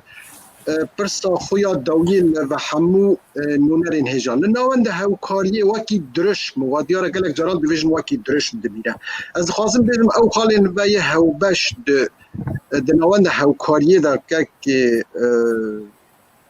احمدی جناب تدس پیدا کرد او خالین هاوبش دناوند هاوکاری دا تا چه حده که ایرو گلو گهشتو تدری ایوه دروجی من جار جانا دبیرم هر بالی حزب دموکرات زور جاران مراسم و فلان و او تشتانه هدبن لهجی یک ناگرن لأو بارد چی دتوانی بیشی لدیپلوماسیا حزب دموکرات لناوند هاوکاری دا لدروی ولاد چه آسته که دایه بله کرب بله لڕاستیدا ئەوەی کە ناوەندی هاوکاری چەندە توانیوێتی لە پەیوەندی لەگەڵ دروستکردنی هاوکاریەکی بەرینتر لە نێوان هێزولایەنە سیاسیەکانە لە ڕۆژهەڵاتی کوردستان بچێتە پێشەوە بابەتێک کە دەکرێت لە زۆر لایەنەوە قسەی لەسەرکەین بەڵام ئێمە ئەو چەند لایەنە خاڵی هاوبەشی زۆرمان هەیە و تا ئێستش لەو پەیوەندیەدا بە باوەڕی من ناوەندی هاوکاری خراپی عمل نەکردووە دیارە دەیتوانی بە قەڵ دەڵێ لە زۆر بواری دیکە لە زۆر مەجالی دیکە هاوکاری زیاتر و کۆدەنگی زیاتر لە نێوان هێزە کوردستانیەکانە دروست بێ لە ڕێگای ئەو ناوەندەوە بەڵام بەرحاڵ ئەمە ئەزمونێکە وەکو تاقیکردنەوەیە کە لەو ساڵانە هەبووە بە باوەڕی من ئەزمونێکی باشی هەبووە هەر لە پەیوەندی لەگەڵ ئەو هەڵبژاردنانەیە ئەم دواییانە ئێمە دەبینین کە چەند لایەنەی کە لە ناوەندی هاوکارین هەڵوێستێکی هاوبەشیان هەبووە و بە هەمان شێوە لە ڕۆژانی ڕابردووە ئەم چەند لایەنە لە تەعامل لەگەڵ لایەنە ئێرانیەکانی دیکەشە بە هەمان شێوە هەڵوێستی هاوبەشیان هەبووە و لە کۆڕ و کۆبوونەوە و دانیشتن لەگەڵ ئێرانیەکانە ببەخشە ئێستا یەکدەنگیتان لە دەرەوە هەیە لە دەرێک هەرد کۆمەلە و حەزبی دموکرات بەرگەل هەو نەورۆز شێ دەکەیت لەگەڵ هەو چاڵاکیتان هەدبێ ڕەنگە تا ئێستا نەگەیشتێتە ئەو ئاستە بەتایبەت لە 2 ساڵی ڕابردووشتا ئێمە گەچاولێکین ئەو فەزایە کە کۆرۆنا لە ئاستی دنیا دروستی کردووە بەرحاڵە دەرەتانی ئەوەی نەداوە کە ئێمە بتوانین شتی گەورە بەیەکەوە ڕێک خێن کە چالاکی ئەو بەش بێ لەگەڵ ئەوەش ئێمە مەسەلەن لە ساڵانی ڕابردووە لە سوێد لە لەندەن لەوەدا مارحاڵ لە کۆمەڵی خۆپێشاندان و کۆبوونەوەدا بە نێوی ناوەندی هاوکاریەوە کارمان کردووە و کۆدەنگیمان هەبووە و بەرحاڵ یەک پەیام و یەک خەتابمان هەبووە بە تایبەتی لە تەعامل لەگەڵ هێز و لایەنە ئێرانیەکان ئەو چوارلایەی کە لە ناوەندی هاوکارین بە خۆشیەوە ئێمە مەسەلەن لەسەر سیغەیەک بۆ ئیدارەی داهاتووی ئێران بۆ ئەوەی کە مافی نەتەوەکان لە ئێرانی داهاتوودا پارێزراو بێ هەمومان باوەڕمان بەوەیە کە فدرالیزم لە ئێستادا مەکانیزمێکی گونجاوە بۆ ئەم مەسەلەیە بەرحاڵ ئێمە لە تەعامل لەگەڵ لایەنە ئێرانیەکانە تەبیعیە لەو چوارچێوە باسەکەین هەرچەند ئەوەندەی کە من ئاگادارم ئەم مەوزوعە لە نێوان لایەنەکانی ئەندام لە ناوەندی هاوکاریژە بەحسە بۆ ئەوەی کە بتوانین لە نەهایەتدا خوێندنەوەیەکی هاوبەش یا تێڕوانینێکی هاوبەش بە نسبەتی مەسەلەی فدرالیزم و ئیدارەی داهاتووی ئێران و جێگە و پێگەی کورد لە داهاتووی لە ڕۆژهەڵاتی کوردستان و لە ئێرانە بەرحاڵەمانە هەموو مەوزوعن و پێم وایە ئەو ناوەندە دەتوانێت لە چوارچێوەی ئەو خاڵانەی کە تا ئێستا کاری لەسەر کردووە لە چوارچێوەی ئەو هەماهنگیانەی کە تا ئێستا کاری لەسەر کردووە بڕواتە پێشەوە و ئەم شێوە کارکردنەش دڵنیام لە نهایەت داوامان لێکا هەم لە لای ئێرانیەکان قورسایی کارتی کورد زیاتر بێ هەم ڕوو بە کۆمەلگای نێودەوڵەتیش زیاتر گوێمان لێ بگرن و زیاتر حساب بۆ کورد لە ڕۆژهەڵاتی کوردستان سپاس کاک سامانی بەرێز ناوەندە هاوکاریە حزبên Kurdî li Rojhilatê Kurdistanê çi şert û şûrtî wan heye bo wergirtinî hizbekanî dike hinek hizbên serbixwe hene hizbên serbixweyên Kurdistanî hene gelo şert û şûrtekî bo ew çarçowe diyarîtan kirduwe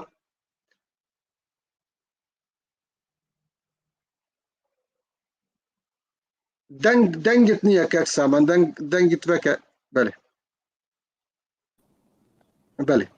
بکورتی ئەگەر بەێ بکورتی ئەگەر ئاماجە بێ بکی بێت هەر پرسی هەر جوابەکەش کوتە هەر بە کوتی وەڵامەدەمەوە ناوەندی هاوکاری کە لە سەرەتاوە دامەزرا دواتر بۆ خۆی ئاینامێکی خۆی هەیە بەرحاڵ لەوێ کۆمەڵی ئەجەندای خۆی هەیە ئەو کەسانی کە توانە بەژای ناوەندی هاوکاری بێت دەبێ بەرئەساس و بە پێی ئەو ئاینامە ناوخۆیە کە ناوەندی هاوکاری هەیە ئەوە قبول بکە دەتوانن بن بە ئەندانی ناوەندی هاوکاری و ناوەندی هاوکاریش ئەوەندە دەستەنگ و دەستین نییە بڵێ مەسەن نەهێڵێ کە هیچ لایەنێکی تر لایەنێکی سیاسیتر بەشدار بێت لە ناوەندی هاوکاری و زۆر کەسیش داوای کردووە کە بێتە ناو ناوەندەکە و پەیوەست بێ بە ناوەندی هاوکاری دیارە ئەمە دەبێت حتمما ئۆکەی هەر چوار لایەنەکە کە لەو ناوەندە کار دەکەن ئۆکەی هەر چواری لەسەر بێ کە بتوانێت لایەنێکی تر حیزبێکی تر بێت و لەناو ناوەندی هاوکاری بێ پێش لایەنی تریتیا هەبوو بەڵام لەسەر مەسەڵەن کۆمەڵێک دروش یا کۆمەڵی خەتی سیاسی خەتی فکریە بەنامێک بۆ دوا ڕۆژ ناتوانێت خۆیان لە چوارچێوی ناوەندەکە بین بۆ نمونە مەسەڵەن حیزبی تری لێ بووە فدرالیزمەکەی مەسەڵەن قبول بووە سێکولاریزمەکەی قبول نەبووە یا سێکولاریزمەکەی قبول بووە فدرالیزمەکە چوار ئەساسنامەی بەناهاتۆ بەرحەڵ ناوەند هاتە دەرەوە یا حیزبی تر هەیە لەگەڵ هیچ کام لەگەڵ دەسەواژانە نییە لەگەڵ ئەم دەسەواژانە بۆ دوا ڕۆژ بۆ گەرە جامعە نییە بۆیە ناوەند ئاینامێکی نەوخۆی هەیە هەر حیزب و لایەنێکی هەوێ بێتە ناوەند ئەگەر لەگەڵ ئەو ئاینامە بێتۆ دەتوان لەگەڵ ناوەند هاوکاری کات وە هەموو حوڵێکش بەڕاستی بووە ناوەندی هاوکاریەوەیە کە بتوانێت ملاوەڵ عرشمکردن بتوانێت گەورەتر ببێت و ناوەند نابێ فقط لەگەڵ ئەو چوار حیزب و لایەنت بێنێت دەبێ ئەمە نەهایەتەن دەرەنجام ببێ بە بەرەیەکی فراوانی کوردستانی بەرەیەکی یەکگرتووی کورد لە ڕۆژناتی کوردستان لە کوردستانی هەموو سیاسەکان پێتان وایە ئەو میزگینیا لە داهاتوودا حتمەن وەردەگرن کە حەرد کۆمەلەش ببە یەک وەڵا هەموو حوڵەکە ئەوەی ئێستا مەسەڵەن وەکو کۆمەڵ لە ساڵی 2000 هەموو حوڵێکمان بۆ وایە کە بەرەیەکی کوردستانی و 21 ساڵ خەبات بۆ دەکەین یەک بەرەی کوردستانی واحد لە بینی هەڵبێ حیزبەکانی سیاسی کوردستانی ڕۆژهەڵات پێکات باشە کەک ئەسەد ئەوە دیارە هەر چارتاژی فدرالیزم دەخوازن وای د چارچووە فدرالیزمێدا هون هەمیشە پێم وایە یەکدەنگن دە هەمبەری ئۆپۆزیسیۆنەکانیان ئەم بەژن ئەوەنێن نەکورد ئەوانەی کوردنی لە چارچووە ئیرانێدا چ ئازاریەکان بچ بەلوچ بچ لایانی دکە بە لە نەتەوەکانی دکە دا و ئاستادا پەیوەندیوە لە کێ دەرێدا دەگەل وان وەکی ناوەندە هاوکاری چەند دەما بەرینەوە پێتان وا بوو زۆر دەفە مەدبیزە ئەمە بیستیەک و بەلێ ناوەندی هاوکاری احتیمالی هەیە دانوستاندنی هەبە لەگەل کۆماری مەلان و دیارە دیالۆگ هیچ واقع تو دەمەکی و دیالۆگ ڕەت نەکەیە لەسەر وێ مژاری چ زەلالیەکەیت کواری بۆ ئێمە ڕۆم بکی فەرما کاکر دەڵانگیان لەسەر مەسەلەی وتوێ ژوشتەوە دیارە پێشتر قسەکراوە و ڕاگەندەکان دراوە بە شێوەیە ڕسمی ناوەند ڕایگەیاندووە کە ناوەندی هاوکاری دانیشتنی لەگەڵ کۆماری ئیسلامی ئێران نەکردووە کۆماری ئیسلامی ئێران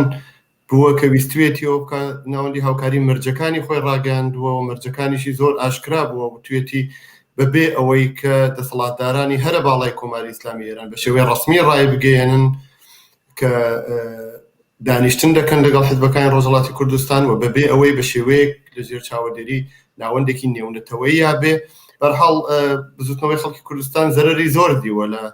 دیپلۆمات تێرۆریستەکانی کۆماری ئیسلامی ئێران کە بەناوی وتوێژەوە بەداخەوە زۆر زەبریان داوە لە بزوتنەوەی خەڵکی کوردستان بۆیە مەرجەکانی ئێمە دیارە هەم وەکو کۆمەڵی زەحمەت کێشانی کوردستان و هەم وەکو ناوەندی هاوکاری شتەکانمان ڕوون و ئاشکرا بووەوە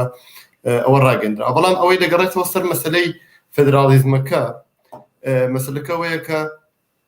بۆ چارەسەرکردنی سیستەمی نەتەوەیی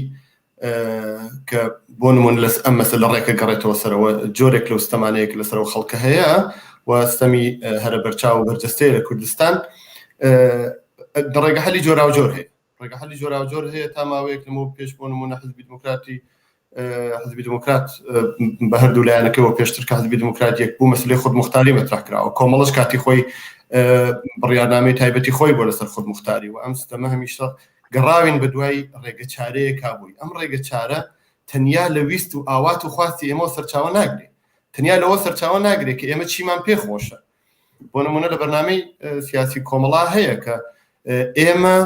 دەڵێن مافی نەتەوەی هی خەڵکی کوردە خەڵک خۆیان بڕیا لەسەر چارەنووسی خۆیان دەبێ بتوانن بدەن خەڵک بۆیان هەیە داوای سەربەخۆیی بکەن خەڵک بۆیان هەیە داوای هەر جۆرێک ئیدارەیەکی کۆمەڵگا بکەن کە خۆیان پێیان وایە کە باشە بۆیان بەڵام هەندێک لێکدانەوە هەیە کە جاری وایە لە دەورەیەکە لەوانەیە پێوا بێ خودمختاری چارەسەری گونجاو شیاوە بۆ خەڵکی کوردستان و دەتوانێت هەنگاوێک بێ بەرەو پێشەوە بۆ ئامانجە کۆتاییەک لە نظر منەوە لانێکەم وەکو تاکێستە بڵێم زیاتر سربەخۆی کوردستانە یان نەخێر پێمان وابێ فدرالیزم هەنگاوێکە کە ئەتوانێ ئەوە بکە یان لەوانەیە ئەگەر بچینە سەر ڕێگە حەلی جۆرا و جۆری دیکە لەباری مەسەلەی نەتەوەیەوە هەر کامێکیان جۆرێک لە چارەسەر بن بەڵام فدرالیزم بەخۆشیەوە لە ئەم دەورەیە بۆ بە خاڵێکی هاوبەش لە نێو ئەم چوار حیزبەیە کە چوار حیزبەکە دەتوانن بە گوتارێکی لە یەک نزیک دەتوانن بە گوتارێک کە زیاتر وێکچوونی هەیە و یارمەتیمانەکە کە هێزی جەماوەر زیاتر کۆبێتەوە لە دەوری گوتارەکان بەکاری بێنن و استفادەی لێ بکەین ئێستا مەسەلەی فدرالیزم مەسەلەیەکە کە ئەم چوار حیزبە خاڵێکی گرنگی هاوبەشە لەناو بەرنامە سیاسیەکانیانە و ئەمە یارمەتی ئێمەی داوە و ئەم وەکو پێم وابێ کاک مادح ئاماژەی پێکرد ئەم بوونی ئەم ناوەندە کە ئێستا وەکو واقعیەت بەهێزترین و گەورەترین ئۆپۆزیسیۆنی حکوومەتی ئێران سەرڕایوەکی لەوانەیە ئێمە وەکو ئەژمار بەقەی نەتەوەی دیکەش نەبین بەڵام بەهێزترین گەورەترین ئۆپۆزیسیۆنی حکوومەتی ئێرانە جەماوەریترینیانە ئەم ناوەندە زیاترین خەڵکی لەگەڵایە دیارە ئەو جۆرەی پڕ بە باڵای خۆی مش پێمان وایە ئەکتی نەکردووە و ئەبێ بۆ یەکگرتووی زیاتری هێزەکان کار بکات و بەنجامی بگەێنێ بەڵام زۆر مهمە کە ئێمە ئەوەش ببینین دەنگدانەوەی گەورەی بووە دڵخۆشکەر بووە بۆ خەڵکی کوردستان ئێمە بەردەوام پەیوەندیمان هەیە پێم وابێ هەموو ئەو بەڕێزانی ئێستا لێرەن ئەو شایەتیە دەدەن کە ئەندامانی ئێمە لایەنگرانی هەر کام لەم حیزبانە خەڵکی دیکە کە لەوانەیە وەکو دیاریکرا و لایەنگری لایەنێکیش نەبێ دڵخۆش دەبێ و دڵگەرم دەبێت لە موردی خەباتی جۆرا دیومانە بۆ نمونە لەسەر ئەوەی سەرەتا کاک مادە هەشاری پێکردەوە کاتێک کە ژمارەیەک لە زیندانیانی سیاسی ڕوتی کۆمەڵەوە ئەعدام کرانەوە موشکبارانی کرد کۆماری ئیسلامی قەڵای دموکراتی موشکباران کرد هاوبەشبوون و هاوپشتبوونی حزبەکان کە بە خۆشحاڵیەوە چەند حزبێتریشی لەگەڵ بۆ باعثەوەی کە هەستانێکی جەماوەری ئەو خۆ نواندنە جەماوەریە گەورە ڕوویدا کە نیشانیدا کە ئێمە ئەو هێزەمان هەیە ئەو کاپاسیتەوە ئەو لێهاتوویەمان هەیە بەڵام گرنگە کە بتوانین بە شێوەی دروست بەکاری بهێنین گرنگە بتوانێت لە خزمەتی خەباتی جەماوەریە بێ و پێم وابێ حیزبانە تا ڕادەیەکی باش لەم دەورانانە ئامادە بوون کە لە منفعەتی حزبیەوە بە جۆرێک فۆکوسەکەیان کەمتر بکەنەوە زیاتر بخنە سەر منفعەتی خەڵک و قازانج و بەرژەوەندەکانی خەڵکی کوردستان. بەڵێ گەلێکی سپاس دەکەم بینەرێن هێژە هەروەها کە بە گوهداری کرە هێویدارم هەم باش بزاراوی کورمانجی هەر چار حزبên Rojhilatê Kurdistanê federalîzmê dixwazin û dibêjin ew li ser erza waqî siyaseta îroya rojê ku em daxwaza vê mafê ji bo Kurdê Rojhilatê Kurdistanê dikin lê bêguman xelk her wextê her demê bixwaze bi her awayekî dikare çarenivîsa xwe a netevî diyar bike. Keke Mehmed Salih ew federalîzmak nawenda hewkariyê dixwaze tutukarî hinekî rom bike ji me bo me Kurdê Rojava û Kurdê Baku. Carna dibêjin çarçowa hinek pîvanên biçûk da dimîne û dixwazim hinekî zêdetir li ser mesela federalîzmê eger çend deqîqa da tu bikarî me ra şirove bikî ta vê bernama îro da Rojava û Baku bikarin Kurdên Rojhilat û ku hemîşe sembola azadiye yekîmî dewleta Kurdî pêkanîne û destpêka Komarê da ji referandum kirine Komara netewên İranê da rolê wan hebûne û îro jî beravaniya walê da di nava axê de hene bi Kurdî eger tu bas bikî em ê kêfxweş bin her ser panêla dike. Belê kerek. Kegederan xebata Kurd di nawaroka xwe de enî xebatekî ku tu dikarî wiha pênase bikî ku xebata Kurd xebatekî rizgarîxwaziya netewî niştimanî ye yanî ew xebata rizgarîxwaziya netewî niştimanî di qonaxê cida cida de لەگۆڕ ڕەوشە سیاسیا vê قۆناغê li gor îmkan û derfetê berdestê gelê Kurd yan bêjin bi helsangandina hewkêşeyên herêmî yê navdewletî yan bêjin ya hêza ku tu gel vê xebatê dikî li gor vê waqeê em dibînin siyasetmedarê Kurd duruşma xwe ya bêjin stratejî diyarî kirine وەکو هەواڵە jî anî zaman di qonaxekê de otonomî bûye, di qonaxekê de dibînî federalîzm e yan di qonaxekê de enî serbexweî enî girîng ew ye em evê rastiyê bo gelê Kurd qebûl bikin ku gelê Kurd jî wەkû hemû net بله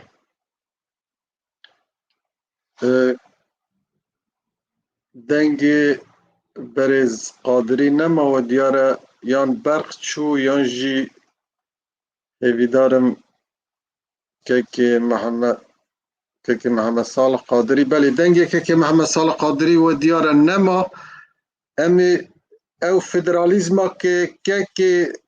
باده او فدرالیزما که ایرو ناوند هاوکاری جبو کرد روش حالا دخوازه چیه به کرتاسی توانی آماجه پیوکی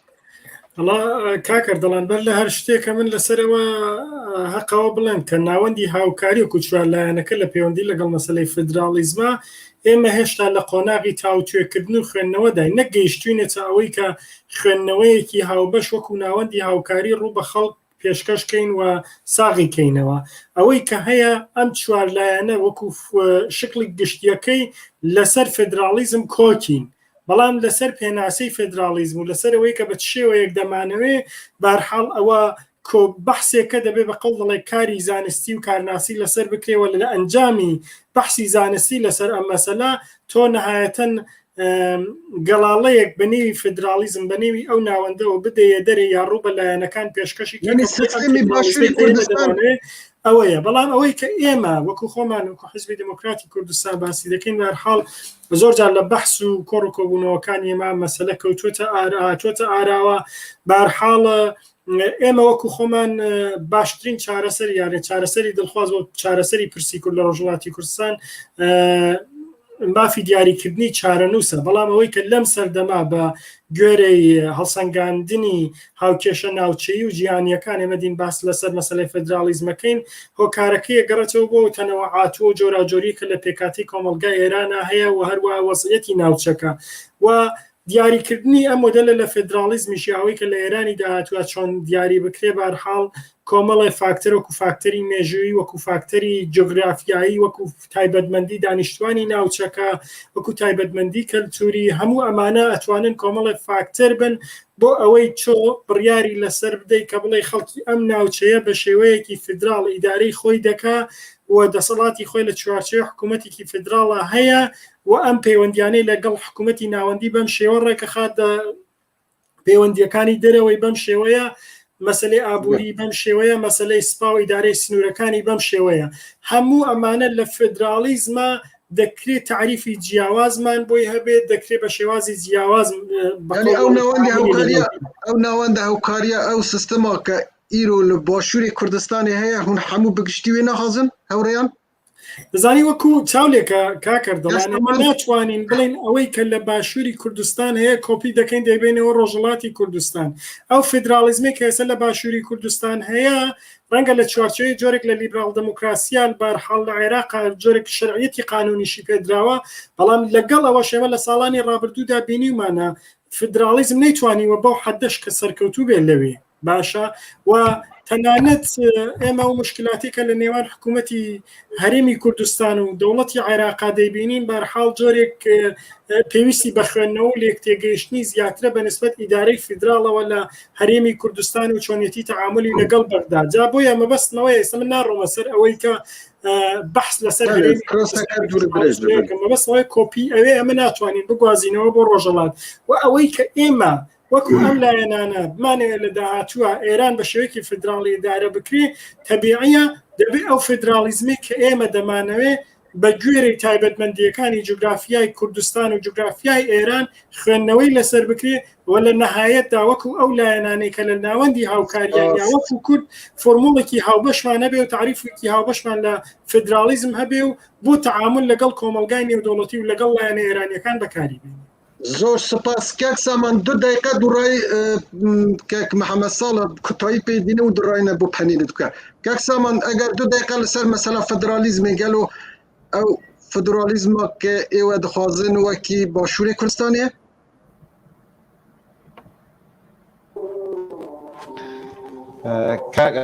دڵان هەرەکە کاک مادح باسی کردیە هەر حیزبی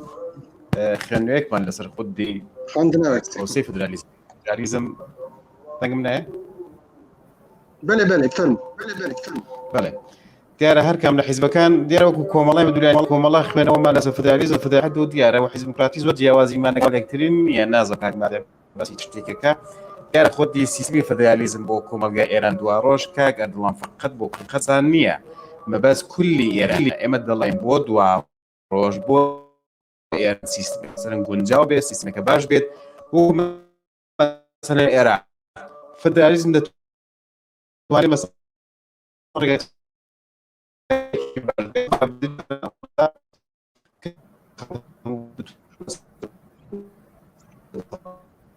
بەڵێ بەداخەوە دەنگی جنابێت قەت وەست لە بە کاک سامان بەکەت ئەفسانەی ڕۆژهەڵاتن دیارە شێواز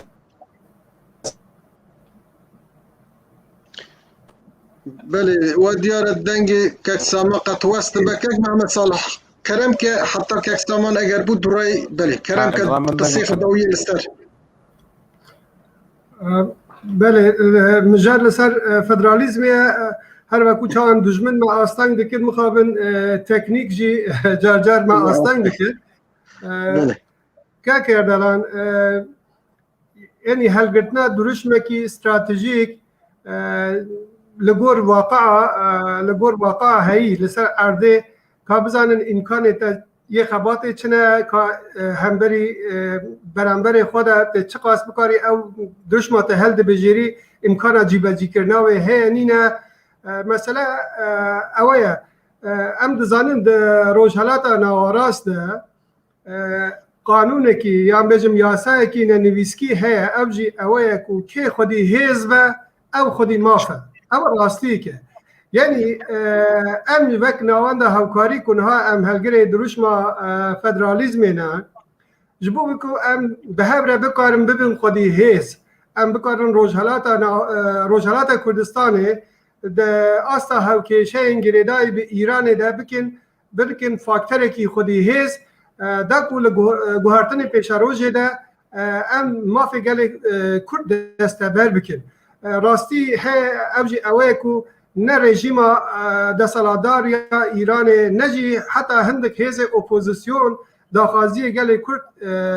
qebûl nakin. Yani dam bi meşruiyeta daxwaziyê gelê Kurd jî da nanin. Li bo wê berî her tiştî hewla me bihêzkirina tevgera Kurdistanê ye û pêkanîna yeketî û yekrêzî di navbera hêz û aliyên siyasî li ser xalên hewbeş e.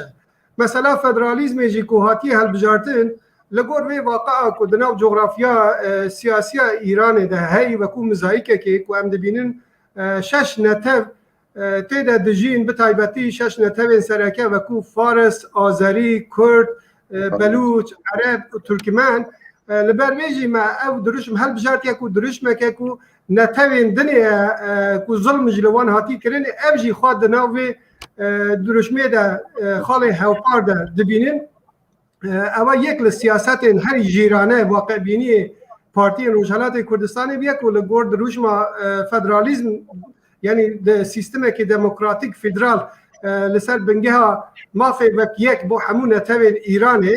bûye sedemê vê ku em bikarin di çarçoveyekî berfirehtir de jî bi Belûça û Ereba û Türkmena û Azeriya re jî em hevsozîkî wisa pêk bînin. Eger ne rastî ez bêjim te rejîma desaladar e Îranê ne dam bi federalizmê didanê ne dam bi otonomiyê didanê seretatîn mafê gelê Kurd jî em dibînin ew rewa nizane. Li ber wê بەری هەر تشتێکی ئەنی بەبێ دروشما کۆنەها هەلگرتی لەگۆر واقع ئیروە سیاسی یا ئیرانی دا یا نەتەوێن دنێ و دا عینی حالداجی یا گرێدای بە قوواتا گەلێ کوردە لێ ئەوە بێگومان نەدروژما داویە گەلێ کوردە گەلێ کوردجی خواهی وی مافی روایت وکو معانی زمان وکو فارسا وکو ترکا وکو عربا ده نهایت خواهی سروریا خواهی نتویا اجتماعی به هر رنگی که بخو اراده بکه لی وکو واقع سیاسی ایرو ام پیداگیری لسر فدرالیزم دیگه ده چارچوها سیستم که دموکراتیک فدرال ده ایران که همون نتوین دنا جغرافیا ایران خواهی مافی وک هاو بد بله سپاس و دیاره مساجا نوانده هاوکاری گیشته هاوریان ببورن کاتکه زور کم ماوا خلاص بو ایمه دروین لسر پنیل دودیا اوا یکمین برنامه بو که مثلا روجالاتی کردستان پیکمان ده حالی لچارپن میدیای ده هاو دادن دفاقاتی دوکه هر وها برنامه کمان دباری سیاسی کمالاتی ده ها زیده تر وان برنامه نا پیکمین تاب راحتی بکوار بین بش دنیا کردستان جی آگاهدار بکل او پرچین روجهالاتو کو و دیاره همیشه زیده تر لبشکانی دوکه بیجمن ناسیونالیستر بوه و حاضر لسحنه دا بوه بلی اماتنا کتا پنیل یکی امی به هفرا لسر مافین پناخازی و پنابری با شور کردستانی روجهالات کردستان تدانه وکی عراق فدرال امی به هفرا ببینن که اروا دیاره که محمد صالح جا دزانم دویر سرویر روشه د یو این بو امی بزن من کال وان پراه بنانا را چکرن و در و ام دکارن چه بکن و ام به هفرا ویدیوی که ببینن و بزورنا استدیوی زور سپاس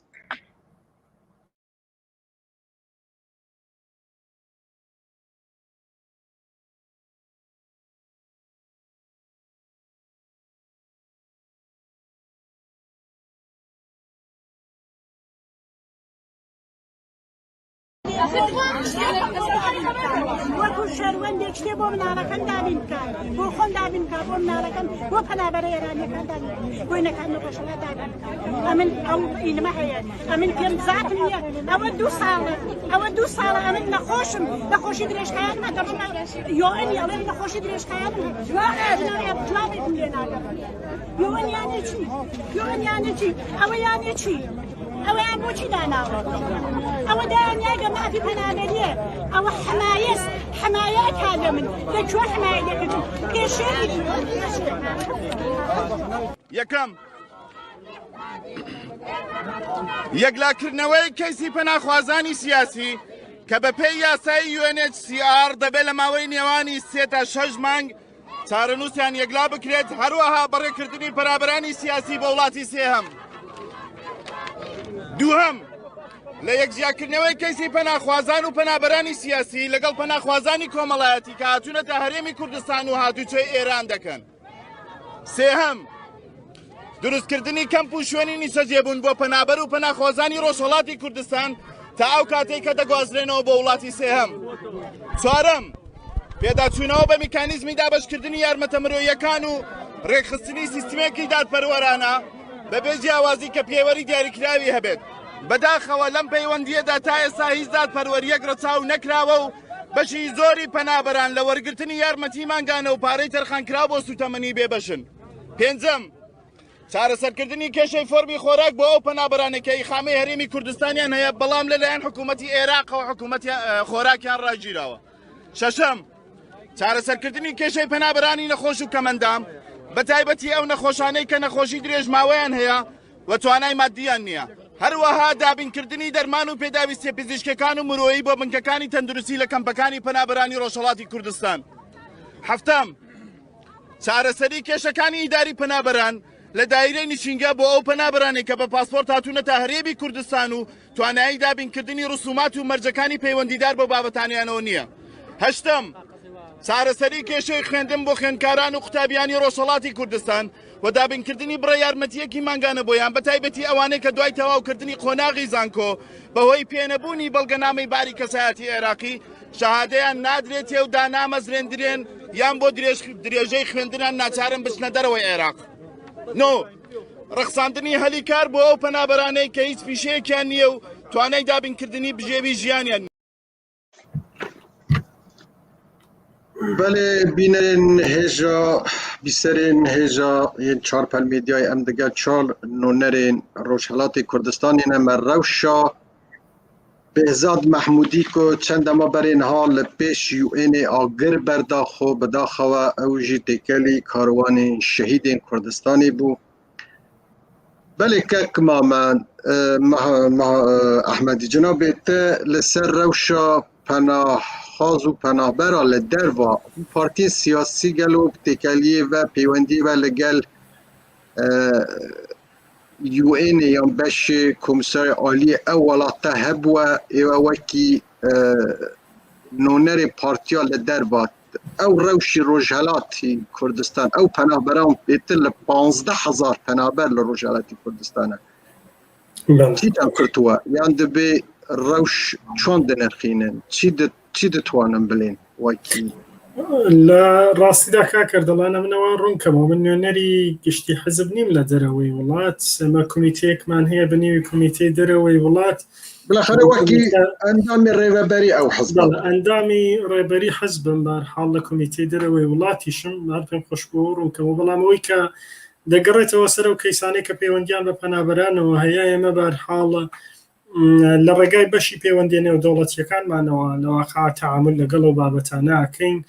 و ئەوەندەی کە ئێمە لە ساڵانی ڕابردوودا نوێنەری وڵاتەکان چ سەردانیان کردوین یا چه ئێمە دیتومانن یا چه بەقەڵ دەڵێت چ پەیوەندیمان هەبوو بێ یا لە تەعامل لەگەڵ ئۆرگانەکانی UN-دا بەرحاڵ ئەوەندەی کە بۆمان کراوە توانیمانە بڵێن دەنگی ئەو خەڵکە و زڵمەی کە لە خەڵک لە ڕۆژهەڵاتی کوردستانەکرێت لە پەیوەندی لەگەڵ کەیسی جۆراجۆرا بگەینینە ئەو ناوەندانە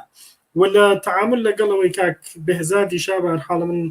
لەگەڵەوەی لێرە بەداخبوونی خۆم بۆ ڕووداوە دووپات دەکەمەوە بەڵام شرایەتی هەرێمی کوردستان و عێراق بە جۆرێکە کە بە حکمەوەی کە استقرارێکی سیاسی تەواو لە وڵاتە نابینرێ بە گوێرە ستانداردە نێودەوڵەتیەکان تەعامل لەگەڵ مەسەلەی مافی پەنابەران ناکرێ و مجموعەی فاکتەری سیاسیش لەو پەیوەندیەدا دەخیلن بۆ ئەوەی کە بەو شێوە بەرحاڵ تەعامل لەگەڵ پەنابەرانە بکرێ UN ساڵانێکی زۆرە ئاگاداری کەیسی پەنابەرانی کوردەکانی بڵێن کوردی ڕۆژهەڵاتە لە باشووری کوردستان بەڵام UN ڕێکخراوێکی چالاک نییە لە عێراق پەیوەندی بە بەردەوامە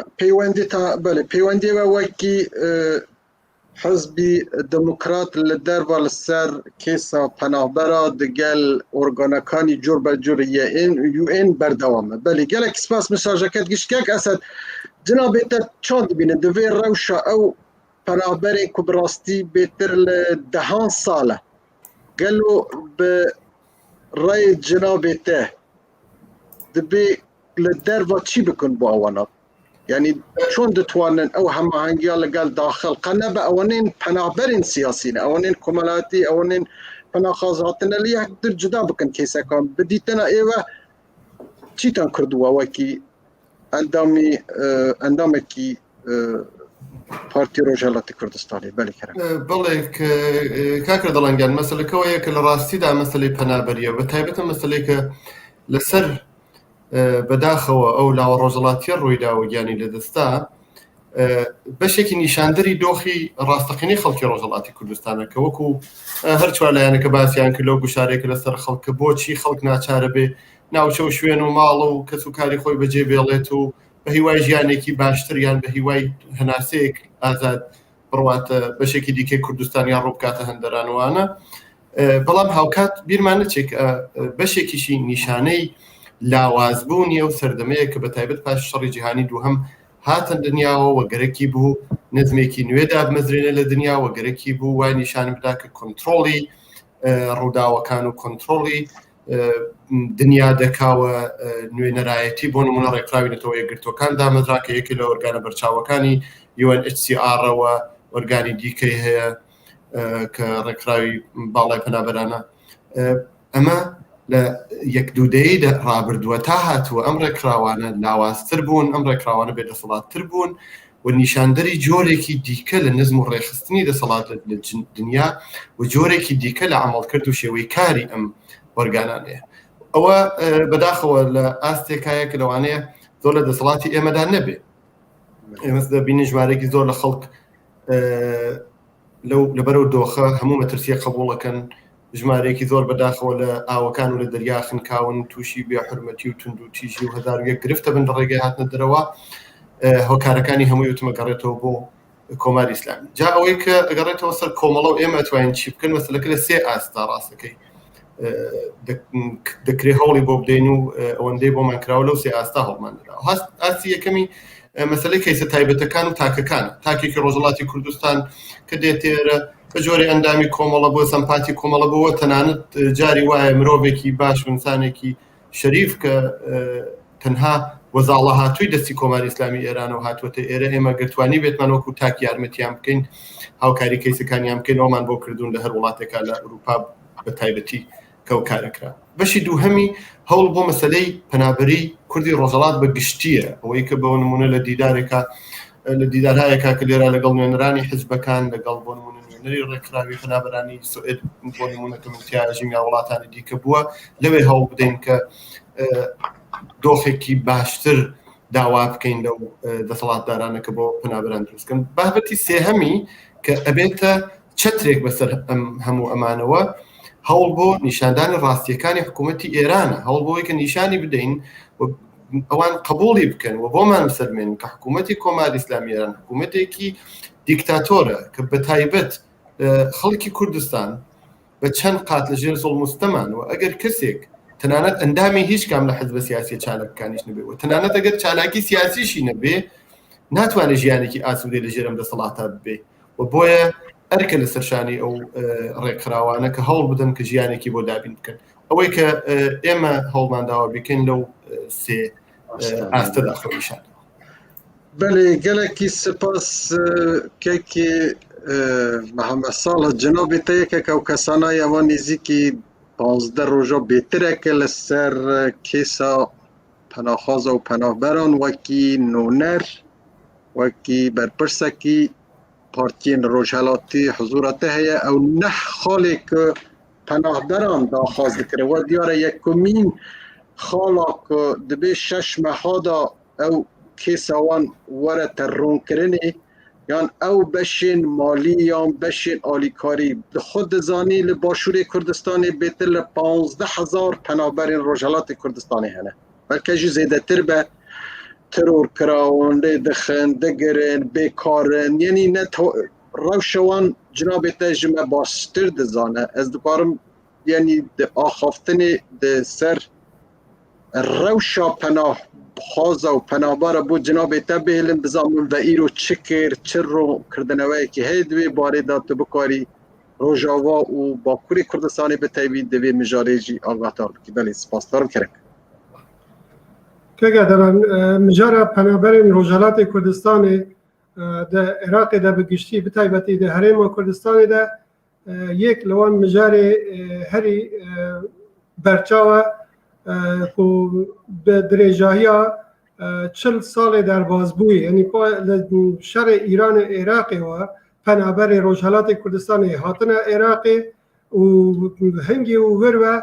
ڕۆژ بڕۆژ هەژمار ئەوان زێدە بووە ئەنی هەمە پەنابەر هەنە 40 ساڵە پەنابەر هەنە 30 ساڵە پەنابەر هەنە 20 ساڵە حتانی داویە ئەو پەنابەرێک و هەنگی و هاتنی دبینی ژن ئانینی زارۆک چ بوونە ئەنی پرسگرێکی وان گەلێک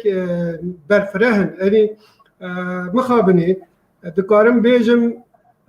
قەدیمیترین پەنابەر لە عینی حاڵداژی لە بیرکردترین یان بێژم پەراوێز خراوترین پەنابەرن کو نهاجی نه د ولات عراق ده هیچ یاسایک بیژن وکو مافی پنابری بوان هاتیه دانه نه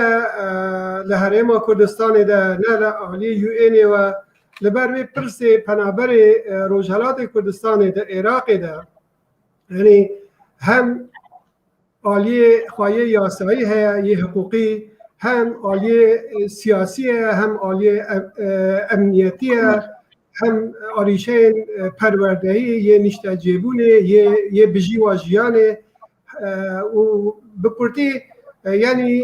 پرسگره که وان جدا لرهند مروی گلک رهند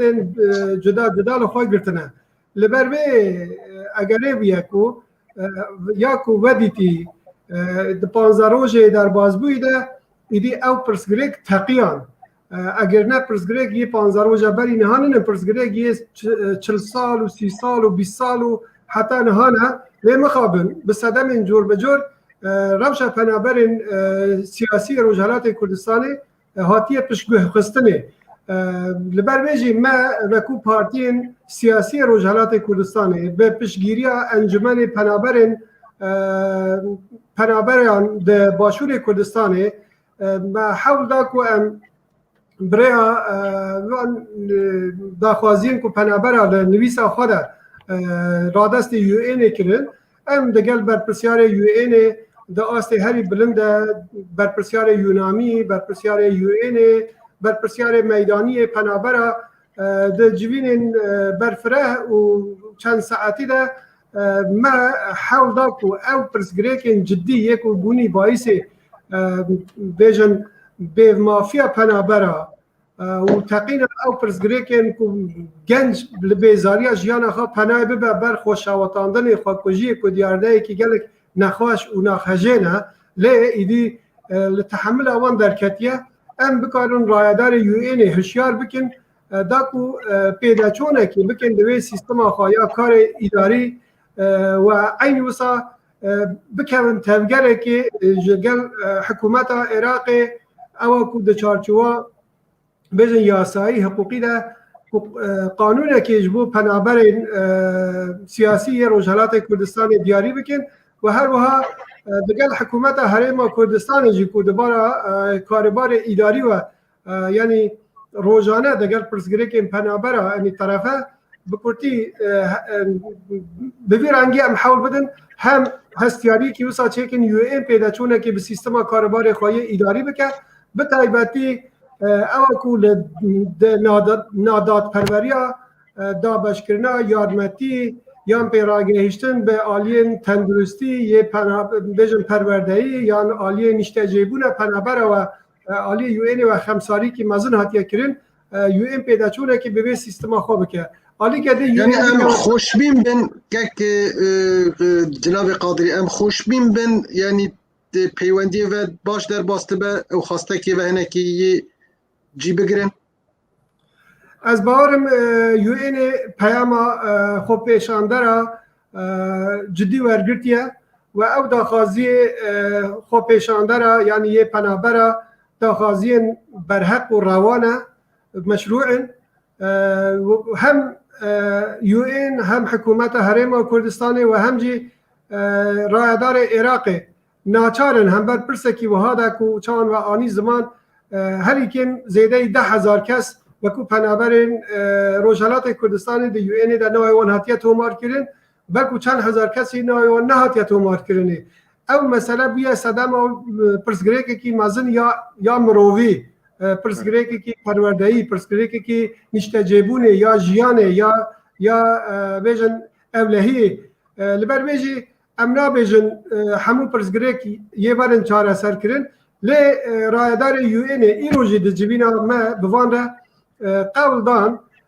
اوی کو د دسالات وان دانه اوی کو د گور امکان وانن او یه جدی سر را واستن کو گوهرتنه که دوی سیستم کار خود گل پنابر روجهالات کردستانی ده پیک بینن یا هندک تشتی هنه یا راستی او کو بو هناردنا پنابر روجهالات بو ولات اروپی ده حقیقت در مسئله که گریدایی به سیاست ولات اروپیه کنه او حاضرن چقدر پنابر ور بگیرن یا راستی اوه که مخابن ولات اروپی حاضر نینن پنابر روجهالات کردستان یا هر باشتر بیشن پنابر کرد یه روج اوه کردستان جی ور بگیرن حتی یارمتی وان اوه که مپیخوش اون بو بینره و یعنی زلال بده یعنی او آریکاری هری کم یه مانگانه که یو این بکاره بسر پنابر دادابش بکه حتی ها 116 پنابر روجهالات کردستان لوان آلیکاریا مفاه ورگتنه یعنی 184 پنابر لی بپار بونه یا او یارمتیا که بو چارسریا نساخیا کرونا یا بیجن خوب پاراستن لوی نساخی بو پنابر هاتیا کرن حتی ها لگور آمار یو این گهیشت 139 یعنی تو حساب هنده بکه یه دنیا لی بپارن یعنی بو آریکاریا سوتمنی زستانه یعنی 175 مفاورگرنا دیسا 125 لی بپارن یعنی هم امکانات یو این ضعیفن هم حکومت عراق حتی نها چه یاسای قانون بو مافی پنابر روشالات کردستان یعنی قبول نکریه اجا او مافا لکارتا نشینگه یا اقامه و یا بلگنامه بار کساتی بو پرورده ده یا چارستانیا نساخیا و یا نشتجیبون همه شمول دکه و هر حال حکومت حریم و کردستان جه علاقه دارده بله بر بکو هندک پرسن اداری عالی تکنیکی و سیستم یو این گل حکومت حریم علاقه دارده به لبر به ما حول ده وکو پارتین روشالات کردستان ام پشتگیری داخوازی پنابر بکن و د جوینین دوم درج یک هفته بهوری و هر وها ایرو لگل یو این مهبو بخوشی و ما هستیاری و مسئله اخستیار وجبه مدیای حریم کردستان مدیای نو دولتی و هر وها کانال نواند هاوکاری لگل رایدارن یو این یه جنیوی جی ام سر خطن بکرتی بو اویکو مجاره پنابر روشالات کردستان باشور کردستان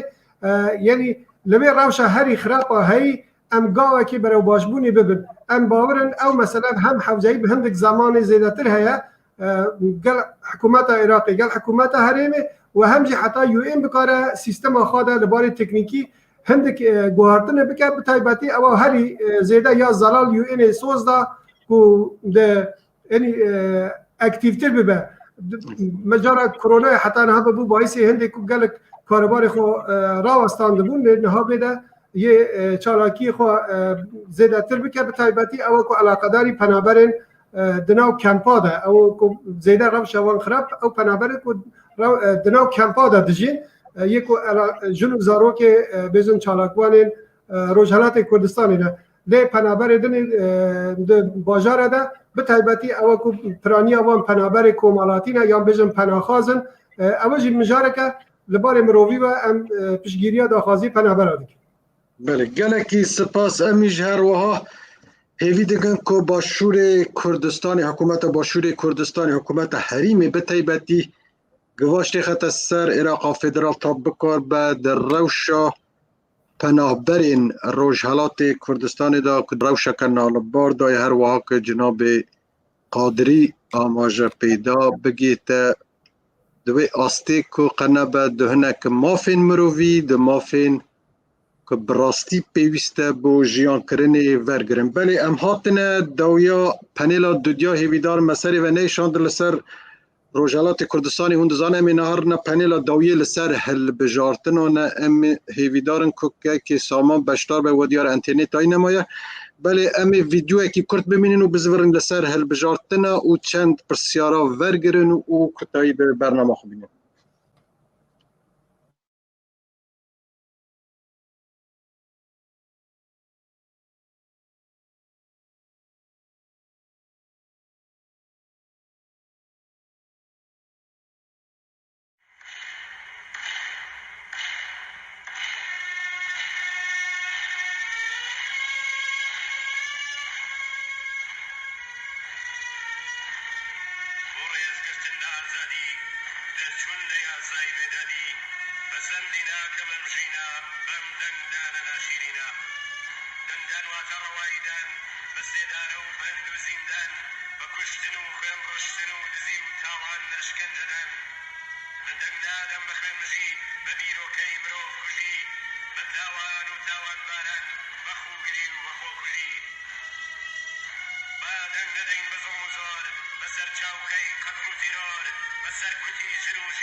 دەنگدان دەم بە جەلادی دوێنێ و ئەمڕۆی کەس و کارم لە خۆتان و لە دەنگدار و لە ناوەکەشتان بێزانم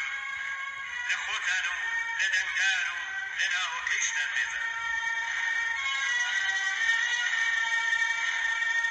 شما از کدوم دسته هستید؟ از خانواده قربانیان اعدام؟ آره جان مخته حسین راهلی پور. نمیبخشم و نه فراموش میکنم. رای بیرم. از خانواده قربانیان 88 به خاطر پسرم که آشورای 88 کشته شد. از خانواده کشته شدگان اعتراضات به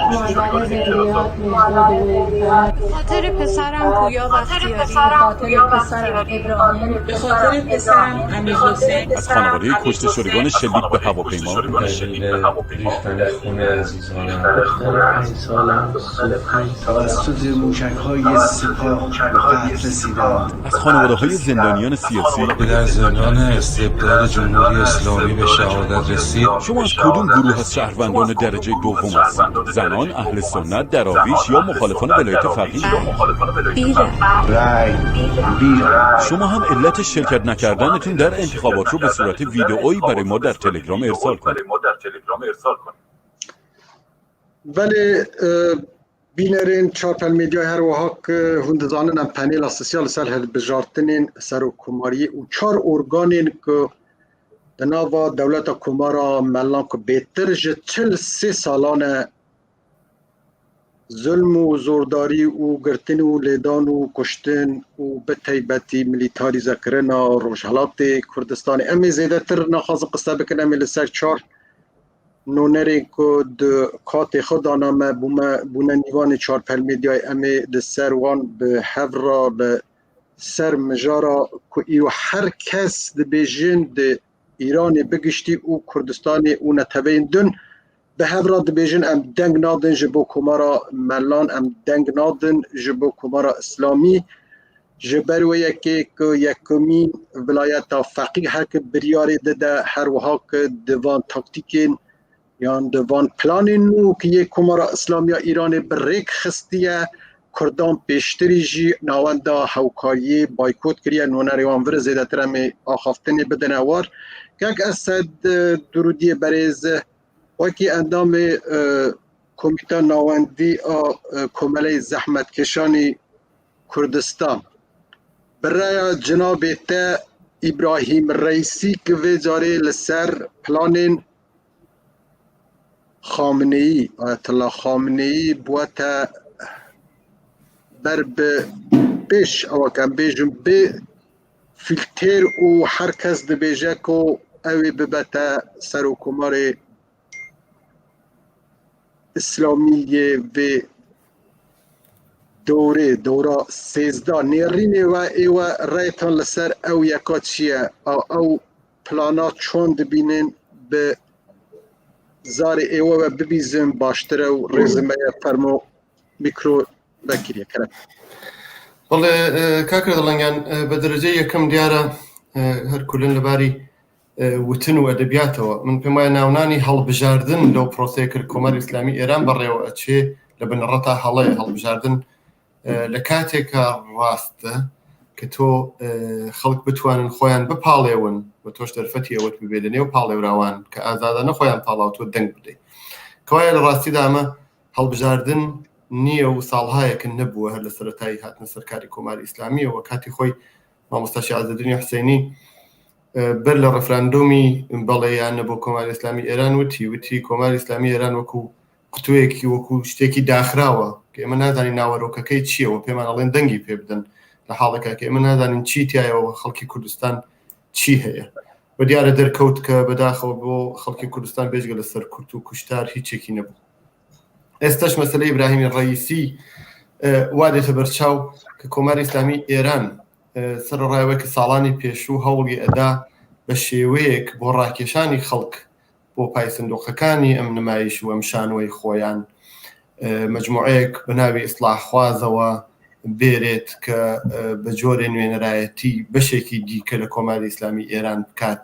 یان توانێت دڵخۆشکەر بێ بۆ کەسانێک یا لایەن هەیەک ئێستا خۆیان لە ناوخۆشیانە بەو نەتیجە گەیشتون کە تازە ئەم شانۆش هیچ کاریگەریەکی نابێ و خەڵک بەشداری ناکە. تەنیا مەسەلەکەش خەڵک نییە ئێستا بینین ژمارەیەکی زۆر لە خەڵک گەیشتون بەو شتێک کە خەڵکی کورد هەر لە سەرەتای دەسەڵاتی کۆماری ئیسلامی ئێرانەوە پێگەیشتووە تاریخەن کورد هەر کەمترین بەشداری بووە لەو هەڵبژاردنە ئەمان بە هەموو فێڵێک هەوڵیان داوە یا دواتر دێمە سەرەوەش کە فێڵی دەورەی ئەم دەورەیان چییە بەڵام مەسەلەی بوونی ئیبراهیمی ڕەئیسی زیاتر لەوە چێکە خامنەیی و دەسەڵاتدارانی باڵای کۆماری ئیسلامی ئێران بەو ئاکامە گەیشتون کە تەنیا ڕێگە چارەیان بۆ ئەم دەورەیە کە زۆر قەیراناویتر لە دەورەکانی پێشووە بۆ یەکە خۆیان تۆکمە و یەکدەست بکەنەوە و ببن بە دەسەڵاتێکی دافڵۆسێنەری تەواو یەکدەست و ئیتر تەنانەت لە ناوخۆشیانە ڕێگە بە کەسەکانی ناوخۆیان نەدەن کە هەناسە بدەن دەبینین لاریجانی بۆی نییە کە خۆی پاڵێوێ ڕەتیەکەنەوە ئەحمەدی نژاد کە سەرۆک کۆمار بۆ خۆی پاڵێوێ ڕەتیەکەنەوە و زۆر خەڵکی دیکەش بۆیە ئەمە هەوڵێکە بۆ یەکدەستکردنەوەی دەسەڵات ئەمە هەوڵێکە بۆ نیشاندانی وەکو فارسەکان خۆیان هینێکیان هەیە قسەیەکیان هەیە دەڵێن شەمشێرەکەی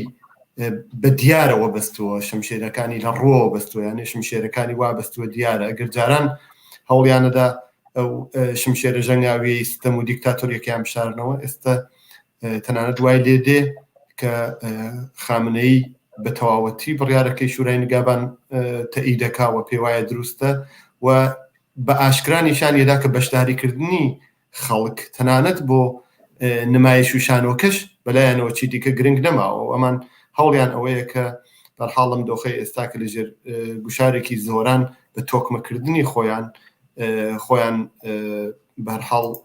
یەکدەستکەنەوە بتانن ئەم دەورەش تێپەڕکن دیارە بۆ خەڵکی کوردستان ئیبراهیمی ڕەئیسی نوێنەرایەتی بە شێوەی مشخص نوێنەرایەتی و بەشە دەکاوە تقریباً هەموو ئەو کەسانێک دیکەش کە تاییدکراون هەرو حاڵەتیانەیە بەڵام بۆ کوردستان زۆر باش لە بیرمانە خاتەمی هات بۆ کوردستان هەر ئەوە بوو ئەحمەدی نژاد هاتە بۆ کوردستان ئەوە بوو و هەر کەسێکی دیکەش بێ ڕەئیسیش بێ یان هەر کەسێکی دیکەش بێ بۆ کوردستان بێژگە لە میلیتاریزم و کشت و بڕ و ئەو ستەمانەیە کە باسمان کرد شتێکی دیکە بە دیاری ناهێنێ بەڵام بەشداری نەکردن لە هەڵبژاردنە نازانم ئێستاگەر دەرفەت پێ ئاماژەیەکیش بەوە بکەم دوڕایتم کە ببەخشە کەک قسەکەت بیر نەکات من دوڕای دزبرن لەسەر ئەو بەشە هەوڕێیانی ڕێژی بە زەحمەت کەک سامان لە پشت خەتە کەک سامان لە پشت خەتە هێویدارم کوم بکارم بەرگرن کو ئازی چێنە بە قەرەز ئەز ئەو بەرقنینە یان ئەنترنێت ناکێشە کەک سامان لەسەر خەتە جارێکی دوژە هەول بدن بەرگرن پێرا لینکێ بشینن بەلێ دوڕای هەتمە تێنە سەروێ بژارێکێکی محەممەد ساڵح خەلک چما ڕێی نەدە ینی بۆ چ نەچن دەنگی خو نەدن ئەگەر تو لەسەر هەنێک ئەرکانین پێویست هەنە یەن شورای شەهر و یەن باژارە و گوندا بە تایبەتی خو خەلک ئەگەر نەدن بزەرەرە خەلکی تەواو دبە ئەو ناوەندە هەوکاییە و بایکوت کردی هەروەها کە کەک ئەسەدیژی ئانی زمان لە ڕەوەنگەیەکی دوکەوە چما دوێ ینی ئیرو ئەم دزانن ڕێژیم گستیە ئاستێکی دەسەر سیاست تا دەروا مەسەلا بەرجامێ مەسەلا ئابووری ئسلاح تەلەب و ڕێفۆرم خاز هەردوو دکوتێن ینی ڕەوش بدیتناوە یێ چا بەگەل و دەبێ خەلک لەسەر وەیەکی سوور بن کو دەنگی خۆ نەدن ڕێژیم بەر بەڕوخانی بە درۆ بەلکرێن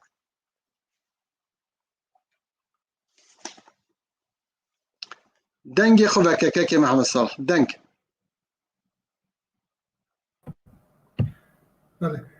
وەکو کەک ئەسەد جیانی زمان حەوجەیان ئەوێ ڕاستیە بەرچاو بگرن و دە ئیرانێدا یعنی تشتێک بناوێ هەڵبژاردن ئەستان بێواتایە لەبەرێک و حەوجەی ئەم بزانن دەستورە بنگەهینە ڕێژیمە ئیرانێ و ڕێ دەدە وەلی فەقیه سەرەوەی هەموو دامەزراوە و بێژن دەستگەهێن قانونی یاسایی یعنی خودی دەسەڵات ببە ئیدی وێ دەرێدا تشتێک بناوێ دامەزراوێ یاسایی یان بێژن دەسەڵاتە خەڵکێ معنانینە لەبەربێک و وەلی فەقیه سەرەوەی هەموو وان سازی و دەستگەهێن یاسایی یعنی وەکو پارلەمان وەکو سەر و کۆماری یان دەستگای بێژن قەزایی یعنی او شرعیت آخوا یاساین اسمانی وردگره او خواه نوینر خوده لسر عرده دزانه یعنی او شرعیت آخوا لخلقی یا لحلبجارتنه یا لپارلمان ناستینه بلکو یعنی حوجه همو خلق ایران پارلمان و سازی نیاسایی او شرعیت آخوا لولی فقیه ورگرن لبرویجی یعنی او کو بناوی هلبجاردن تیتا افاده کرن لیستوک که ماشکانه که اینی براستی جی مسخره کرنا اراده خلقی مسخره کرنا دموکراسی و یا یاسای اون دبینیم بو میناک اگر دبیجن مثلا هلبجاردن سر و کومار ده ایرانه ده برا خابر نیده لگور یاسای وان سر و کومار پیش همون تشتی دبر رجال سیاسی به یعنی دبر میر به یعنی جن نکاره یا دنه دبر بسلمان به یعنی یه غیر بسلمان یعنی اوی که اول نه بسلمان ده ایران ده نکارن خو نامزد بکن بو سر و کوماریه دناو بسلمان ده دبر شیعه به یعنی بسلمان نه شیعه بن ابجی نکارن نامزد بکن بو سر و کوماریه دناو شیعه ده دبر شیعه اثنا عشری به یعنی یه 12 امامی به یعنی شیعه در وی 12 امامی اوجی نکارن دناو شیعه 12 امامی ده دیسا دبر مجتهد به یعنی یک گریدای پیبند اصل ولایت فقیه به یعنی بکرتی دناوان ده جی دیسا دبر مجلس نگهبان یا کو فیلتر چه کرنه بناو یعنی مجلس بیجن یا شورای نگهبان اب دبر وان نامزده یعنی بپذیرینه یک و او نپذیرینه او جی نکارم یعنی بکنه بر دنگدانه جا جدال به هندیجی کو دنگدان جی دنگدانه کی نه تندرسته کو نامزد خودی مافه کی وکو یک بن هلبجاتنه کی تندرسته البروی اصلا تشتک بناوی هلبجاتن واته وی نینه یعنی ولی فقیه و دزگه امنیه و رژیمه بخوازن که ببه سرکومار اوی دکن سرکومار اما از زیده تر ویجی بیشم اصلا سرکومار بخو لگور دام پیدانان سرکومار ایرانی چم دسالات نینن تدارکاتچی دبینن یعنی دسالات بنگهین دست ولی فقیده و اوجی لگور یاساین یه اولی فتوای بده یا دسالات پارلمان همیارات بکه یا بریار سرکومار همیارات بکه مثلا اوه لبروی ما وکو پارتین دناو نواندا همکاریا بیشتر پارتی روشنات کردستان او ماشکانه ها او لیستو که مسخره کردن اراده خلقی یا دموکراسی یا یاسای ما بایکوت کریه و بخوشی و جدال کرده ام دبینن ها پرانیا خلقی دنی یه نتوی دنی جی ایدی بوان عیام بوی تشتک بناو رژیم کومار اسلامی به همه گوهرتنه که با ماشکانه بناو هلبجارتن آجی بخوازه بکه نکاره چون مافی خلق ایران جیبه جیب که لبر وی خبات ما بو روخانه و رژیمی ها اما که بو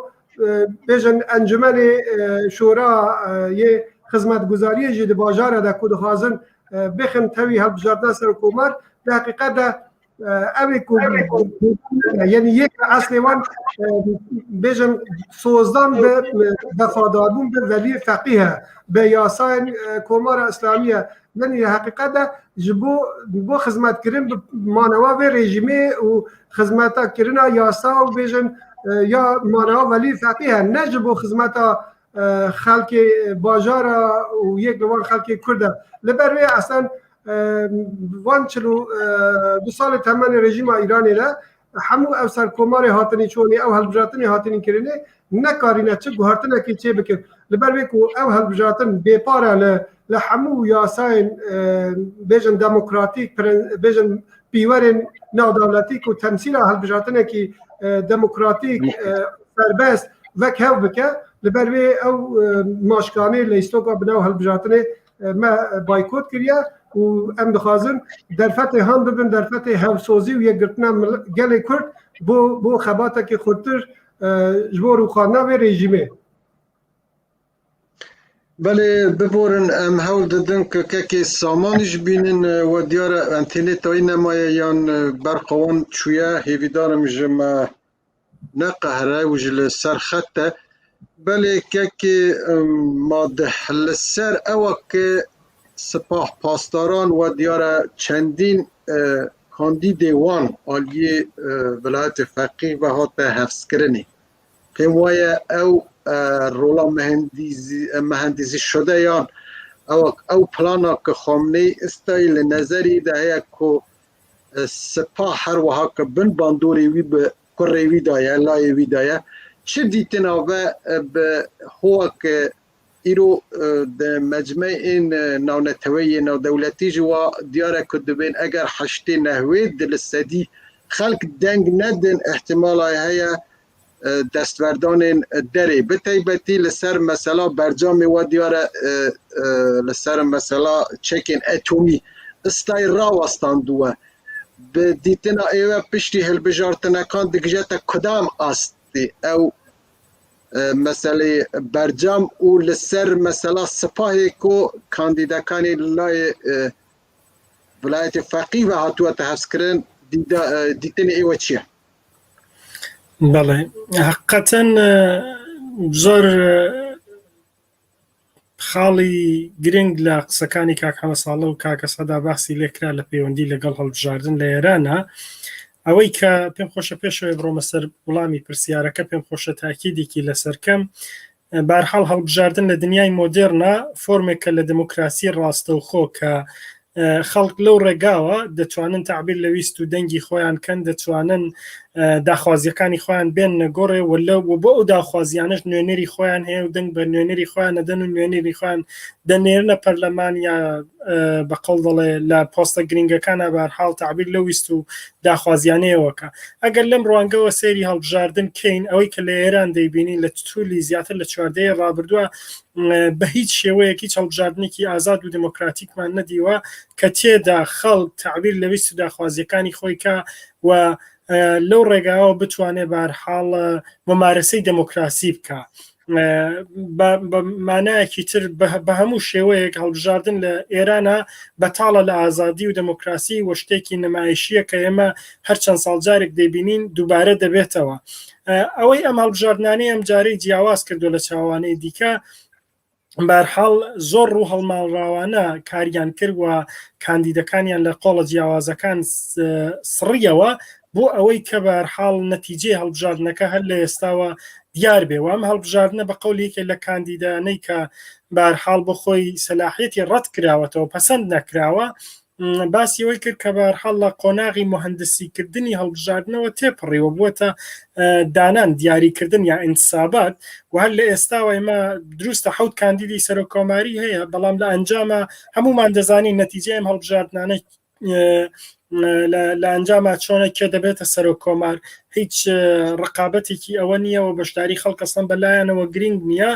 و لەم پەیوەندیەدا بۆ ئەوەی کە بەرحاڵ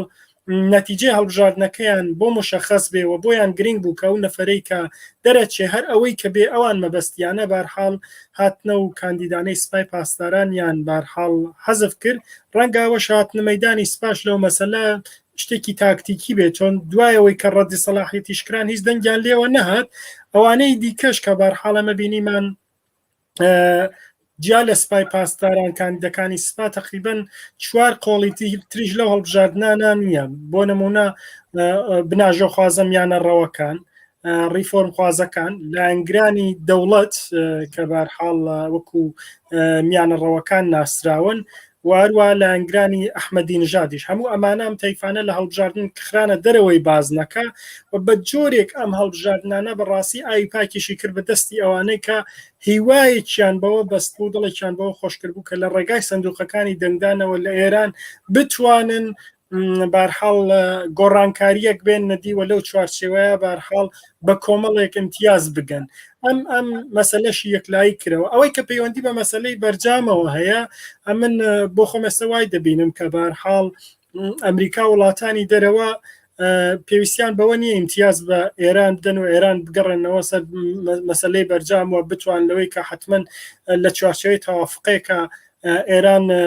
ملتەزم بکەن بەوەی کە پابەندی کۆمەڵە ڕێکار بێ و لە چوارچێ ئەو ڕێکارانە بجوڵێتەوە. ئەوان ئێستا چاوەڕێ بزان لە ئێران کێ دێتە سەرکار و لە نەهایەتە دوایەوەش کە هەرچەند دیارە کێ دێتە سەرکارەوە پێویستی بە چاوەڕێبوونیش نییە، بەهەرحاڵ ڕەنگە بیانەوێت چاوەڕێ ئەوە بمزان ئەو نەفەرەی کە دێتە سەرکار سیاسەتی چییە، چۆن تەعاملەکە، ئایا چەندە باوەڕی بەوەیە ئیدامە بدا بەم دانیشتنانە یان شاتەوە فۆرمێکی دیکە بگرێتە بەر. بۆیە ئەم مەسەلە بۆ دنیای دەرەوە بەهەرحاڵ گرنگە و لە ئەنجامی ئەوەی کە سیاسەتی ئەو نەفەرەی کار لە ئێستاوە دیارە دێتە سەرکار، سیاسەتی ئەو بە نسبەتی بەرجامەوە ڕوون بێتەوە، بە نسبەت پرۆژەی ناوەکیێرانەوە ڕوون بێتەوە، ئەو جا بەهەرحاڵ دنیای دەرەوەش ئەتوانێت تەسمیمی لەسەر بگرێ. خاڵێکی دیکەش کە بەهەرحاڵ ئەگەر مەجالێ بە خۆشەی شارەی پێ بکەم کە هاوڕێیانیش باسییان کرد دەڵام زیاترەوەکو تاکید ئەوەی کە دەگەڕێتەوە سەر هەڵوێستی ئەو چوارلایەنە یا زۆر خەڵکی دیکەش کە بەهەرحاڵ یان لایەنی دیکەش هەڵبژاردنیان بایکۆت کردووە، لەواقع ئەم هەڵبژاردنانە هیچ دەرفەتێکی نەهێشتوێتەوە تۆ بۆ ئەوەی کە قسەیەکی جیاوازتر لە بایکۆتت هەبێ. باشە هیچ ئەوەی نێشتۆ، ینی ئەو ڕۆ بایکۆت لە ئێراندا ویستی حیزبێک و دوان و سیان و چوار نییە، ویستی خەڵکە. باشە خودی نەزەرسەنجیەکان یا ڕاپرسیەکانی دەستگاکانی سەر بە حکوومەتیش نیشان لەوە دەدەن، باسیەوە دەکەن کە وجارە بەشداری لە هەڵبژاردنە ناکرێت سەرڕای ئەوەی کە ئەوان ئەو هەموو ئەمرازە لەن بەنسبەت هەڕۆشەکردنەوە بەنسبەت شتی جۆرا و جۆرەوە هەر ئەو ڕۆبلیکە لە فەرماندەی پێمە هەڵە نەبن پۆلیسی تاران بۆ ڕایگەاندەوانەی کە باسی بایکۆت کەن دەستگیر دەکرێن. باشە لە حاڵەکە بایکۆتکردنی هەڵبژاردن حەقی هەر تاکێکە،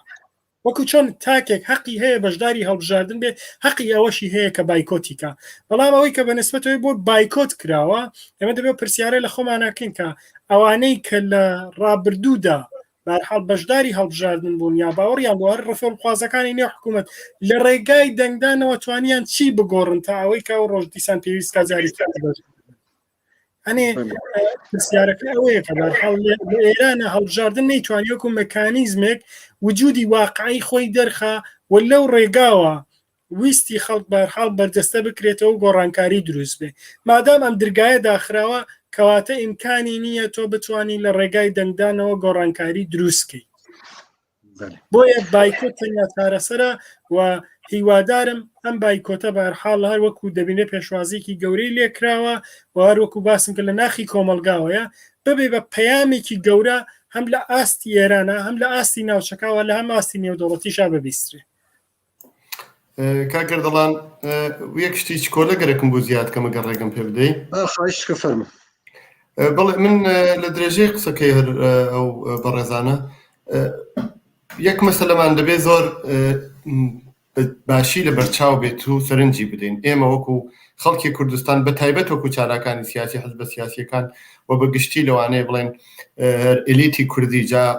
چالاک لە حزبی سیاسیا بە یا بە شێوەیەکی دیکە بەشداری نەکردن لە هەڵبژاردن و بە تایبەت بە ناو هەڵبژاردن ئێستا بڵێن و بە تایبەت ئەم شانۆی کۆتایی دەتوانێت مانای جۆرا و جۆری هەبێ.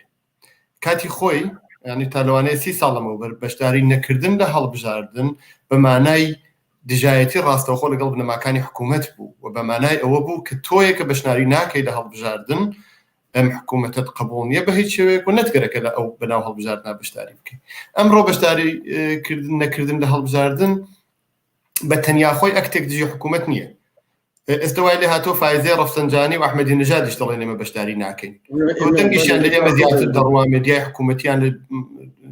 ژێردەستایە بەرحاڵ مێدیای دەرەوەی وڵاتیش دەرفەتی زۆریان بۆ دەڕەخسێنێت تەبیعەتەن. بۆیە دەبێ بڵێن سەرڕایەوەی کە دایرەی بەشداری نەکردن بەرین بووتەوە ئەو خۆی لە خۆیان باشە بەڵام هەمووی وەکو یەک نییە. جیاوازی هەیە لە نێوان ئەو کەسان و لایەنەی کە لەم بەناو هەڵبژاردنا بەشداری ناکەن کە سەربەخودی حکوومەتن و لەبەر ئەوەی کە پێیان وایە بە زەرەری حکوومەتە ئەم شێوازاوان بەشداری ناکەن، نەک لەبەرەوەی کە پێیان وایە بە زەرەری خەڵکە. لەگەڵ ئێمەی کورد و لەگەڵ زۆر دیکە لە خەڵکی دانیشتووی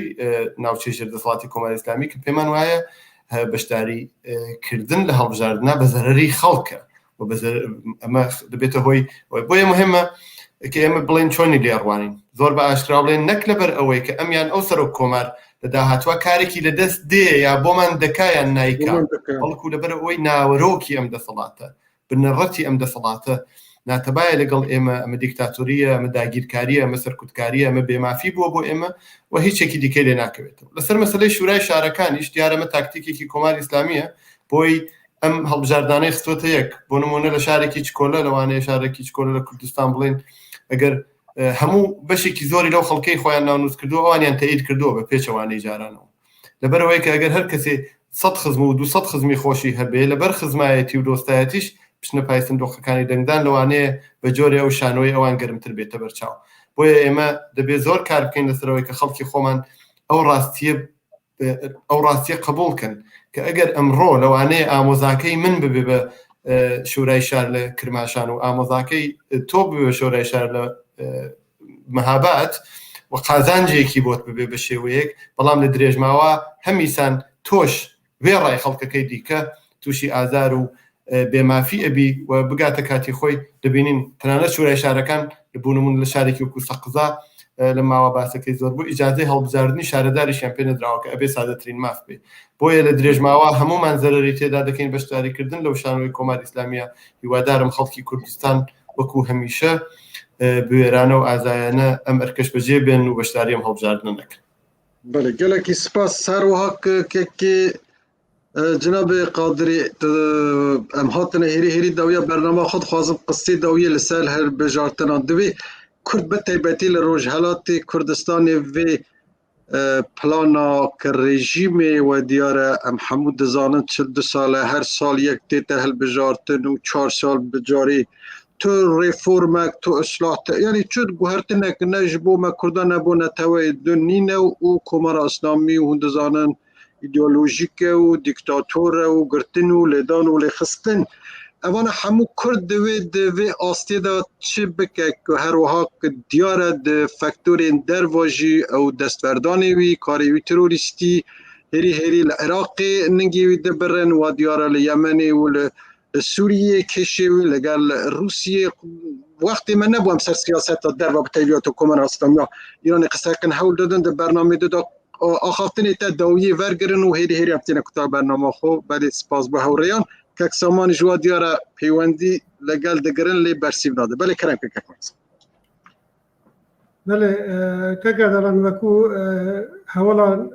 ئانی زمان ئیتر بۆ گەلێک کورد لە ڕۆژهەڵاتی کوردستانی هەمبەر ڕێژیما ئیرانی ئەسەن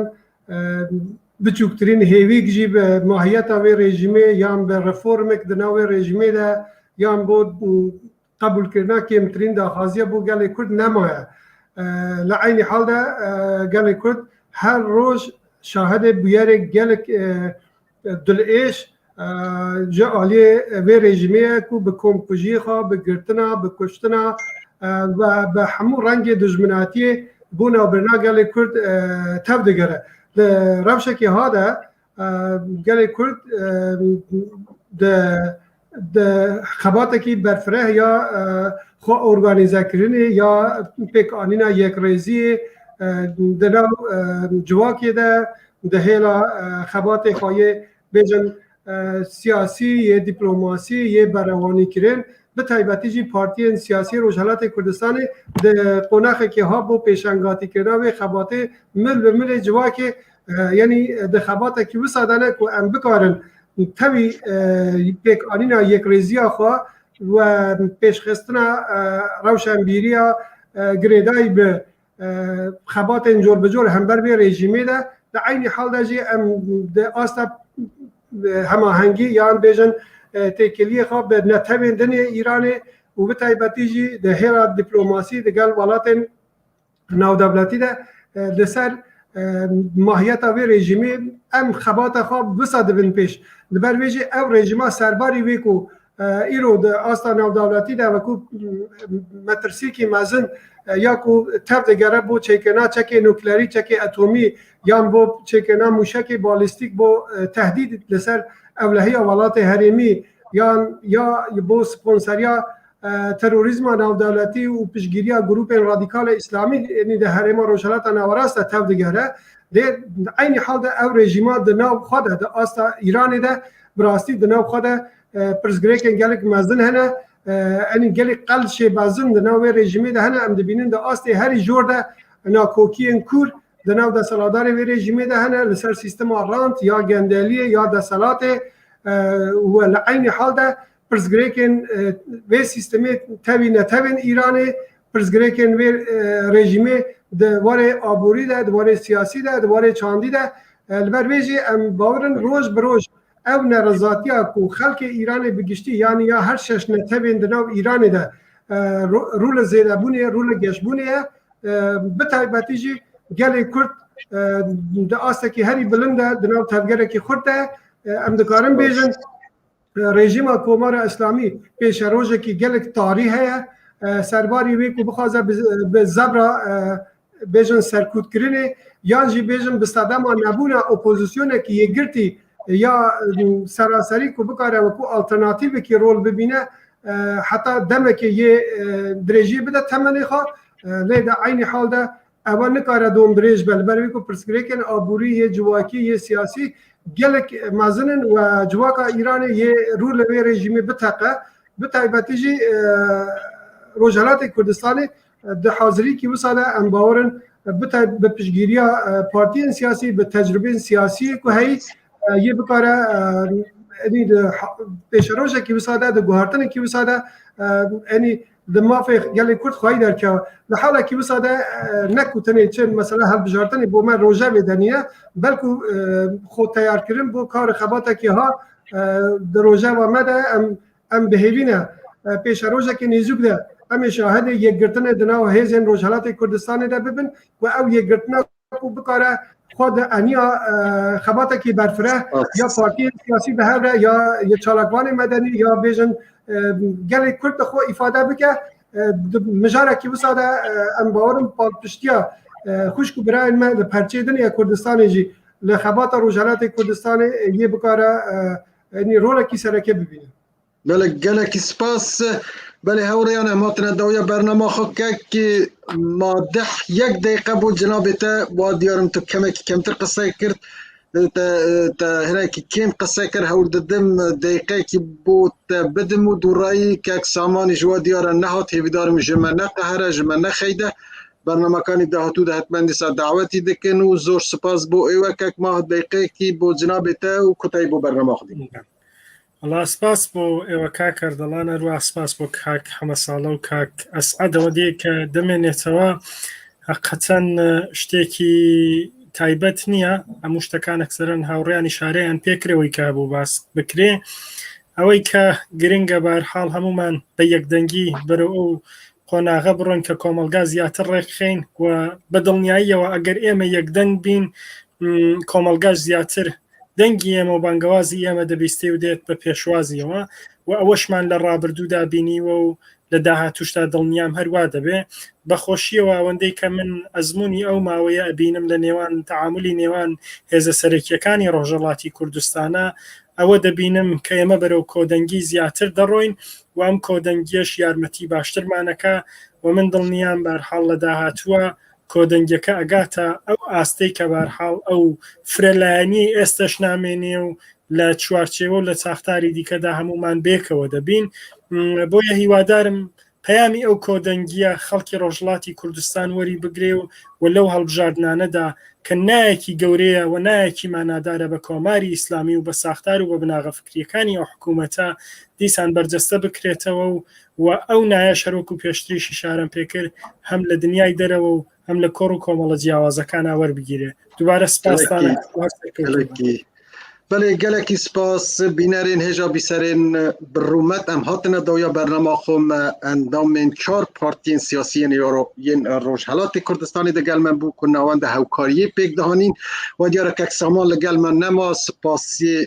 taybet ji cenabê dikim herwiha kekê Mehmed Saleh kekê Esed û kekê Madeh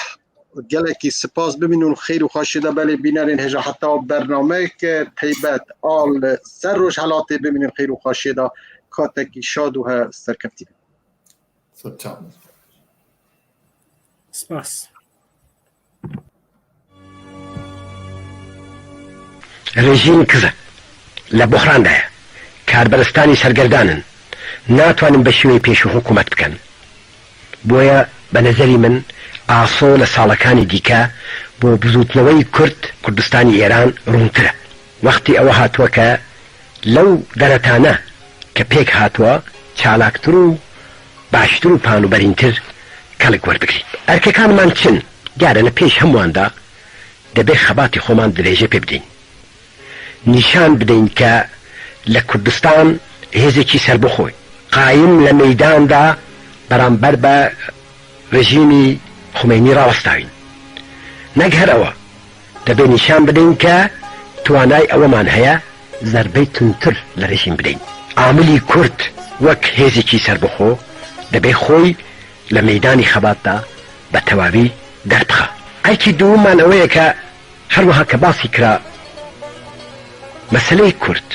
داخوازەکانی گەری کورد لە دەرەوە بە باشی بناسێنین و لەو دەرەتانە کە پێک هاتووە زۆر بە چاکی کەرگ وەربگرین بۆ ئەوە پشتیوانی بیرورای گشتی جیهانی ڕێکخراوە سیاسیەکان تەنانەت دەوڵەتەکانیش بۆ لای گەلی کورد ڕابکێشی. ئایکی سێممانەوەیە کە لەگەڵ هەموو هێزە دموکراتەکانی ئێرانی بۆ دموکراسی و ئاسایش و ئاشتی کە داوای 90% دانیشتوانی ئێرانە تێبکۆشین.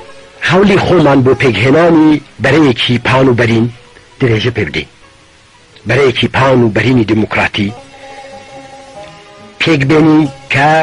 بۆ پاش ڕێژیمی خومینی ئالتەرناتیو بێ، چونکە دەبێت دیسان تکرار بکەمەوە کە بەداخەوە لە حاڵی ئێستادا ئێمە ئالتەرناتیومان بۆ ڕێژیم نییە. ئۆپۆزیسیۆنی دموکراتی نەیتوانیوە ئالتەرناتیوێکی ئەو تۆ پێک بێنێ کە دموکراتیک بێ کە بتوانێ پشتیوانی زۆربەی زۆری گەلانی ئێرانی بۆ لای خۆی ڕابکێشێت. ئەوانی دیکەش خارج لە ئۆپۆزیسیۆنی دموکراتی کە هەن هەروەها کە کوتومە ئالتەرناتیو نین و شانسیان نەماوە. کەوا بوو لەو وەزعە هەلو مەرجە ناسکەدا ئەرکی سەرشانمان قورسە.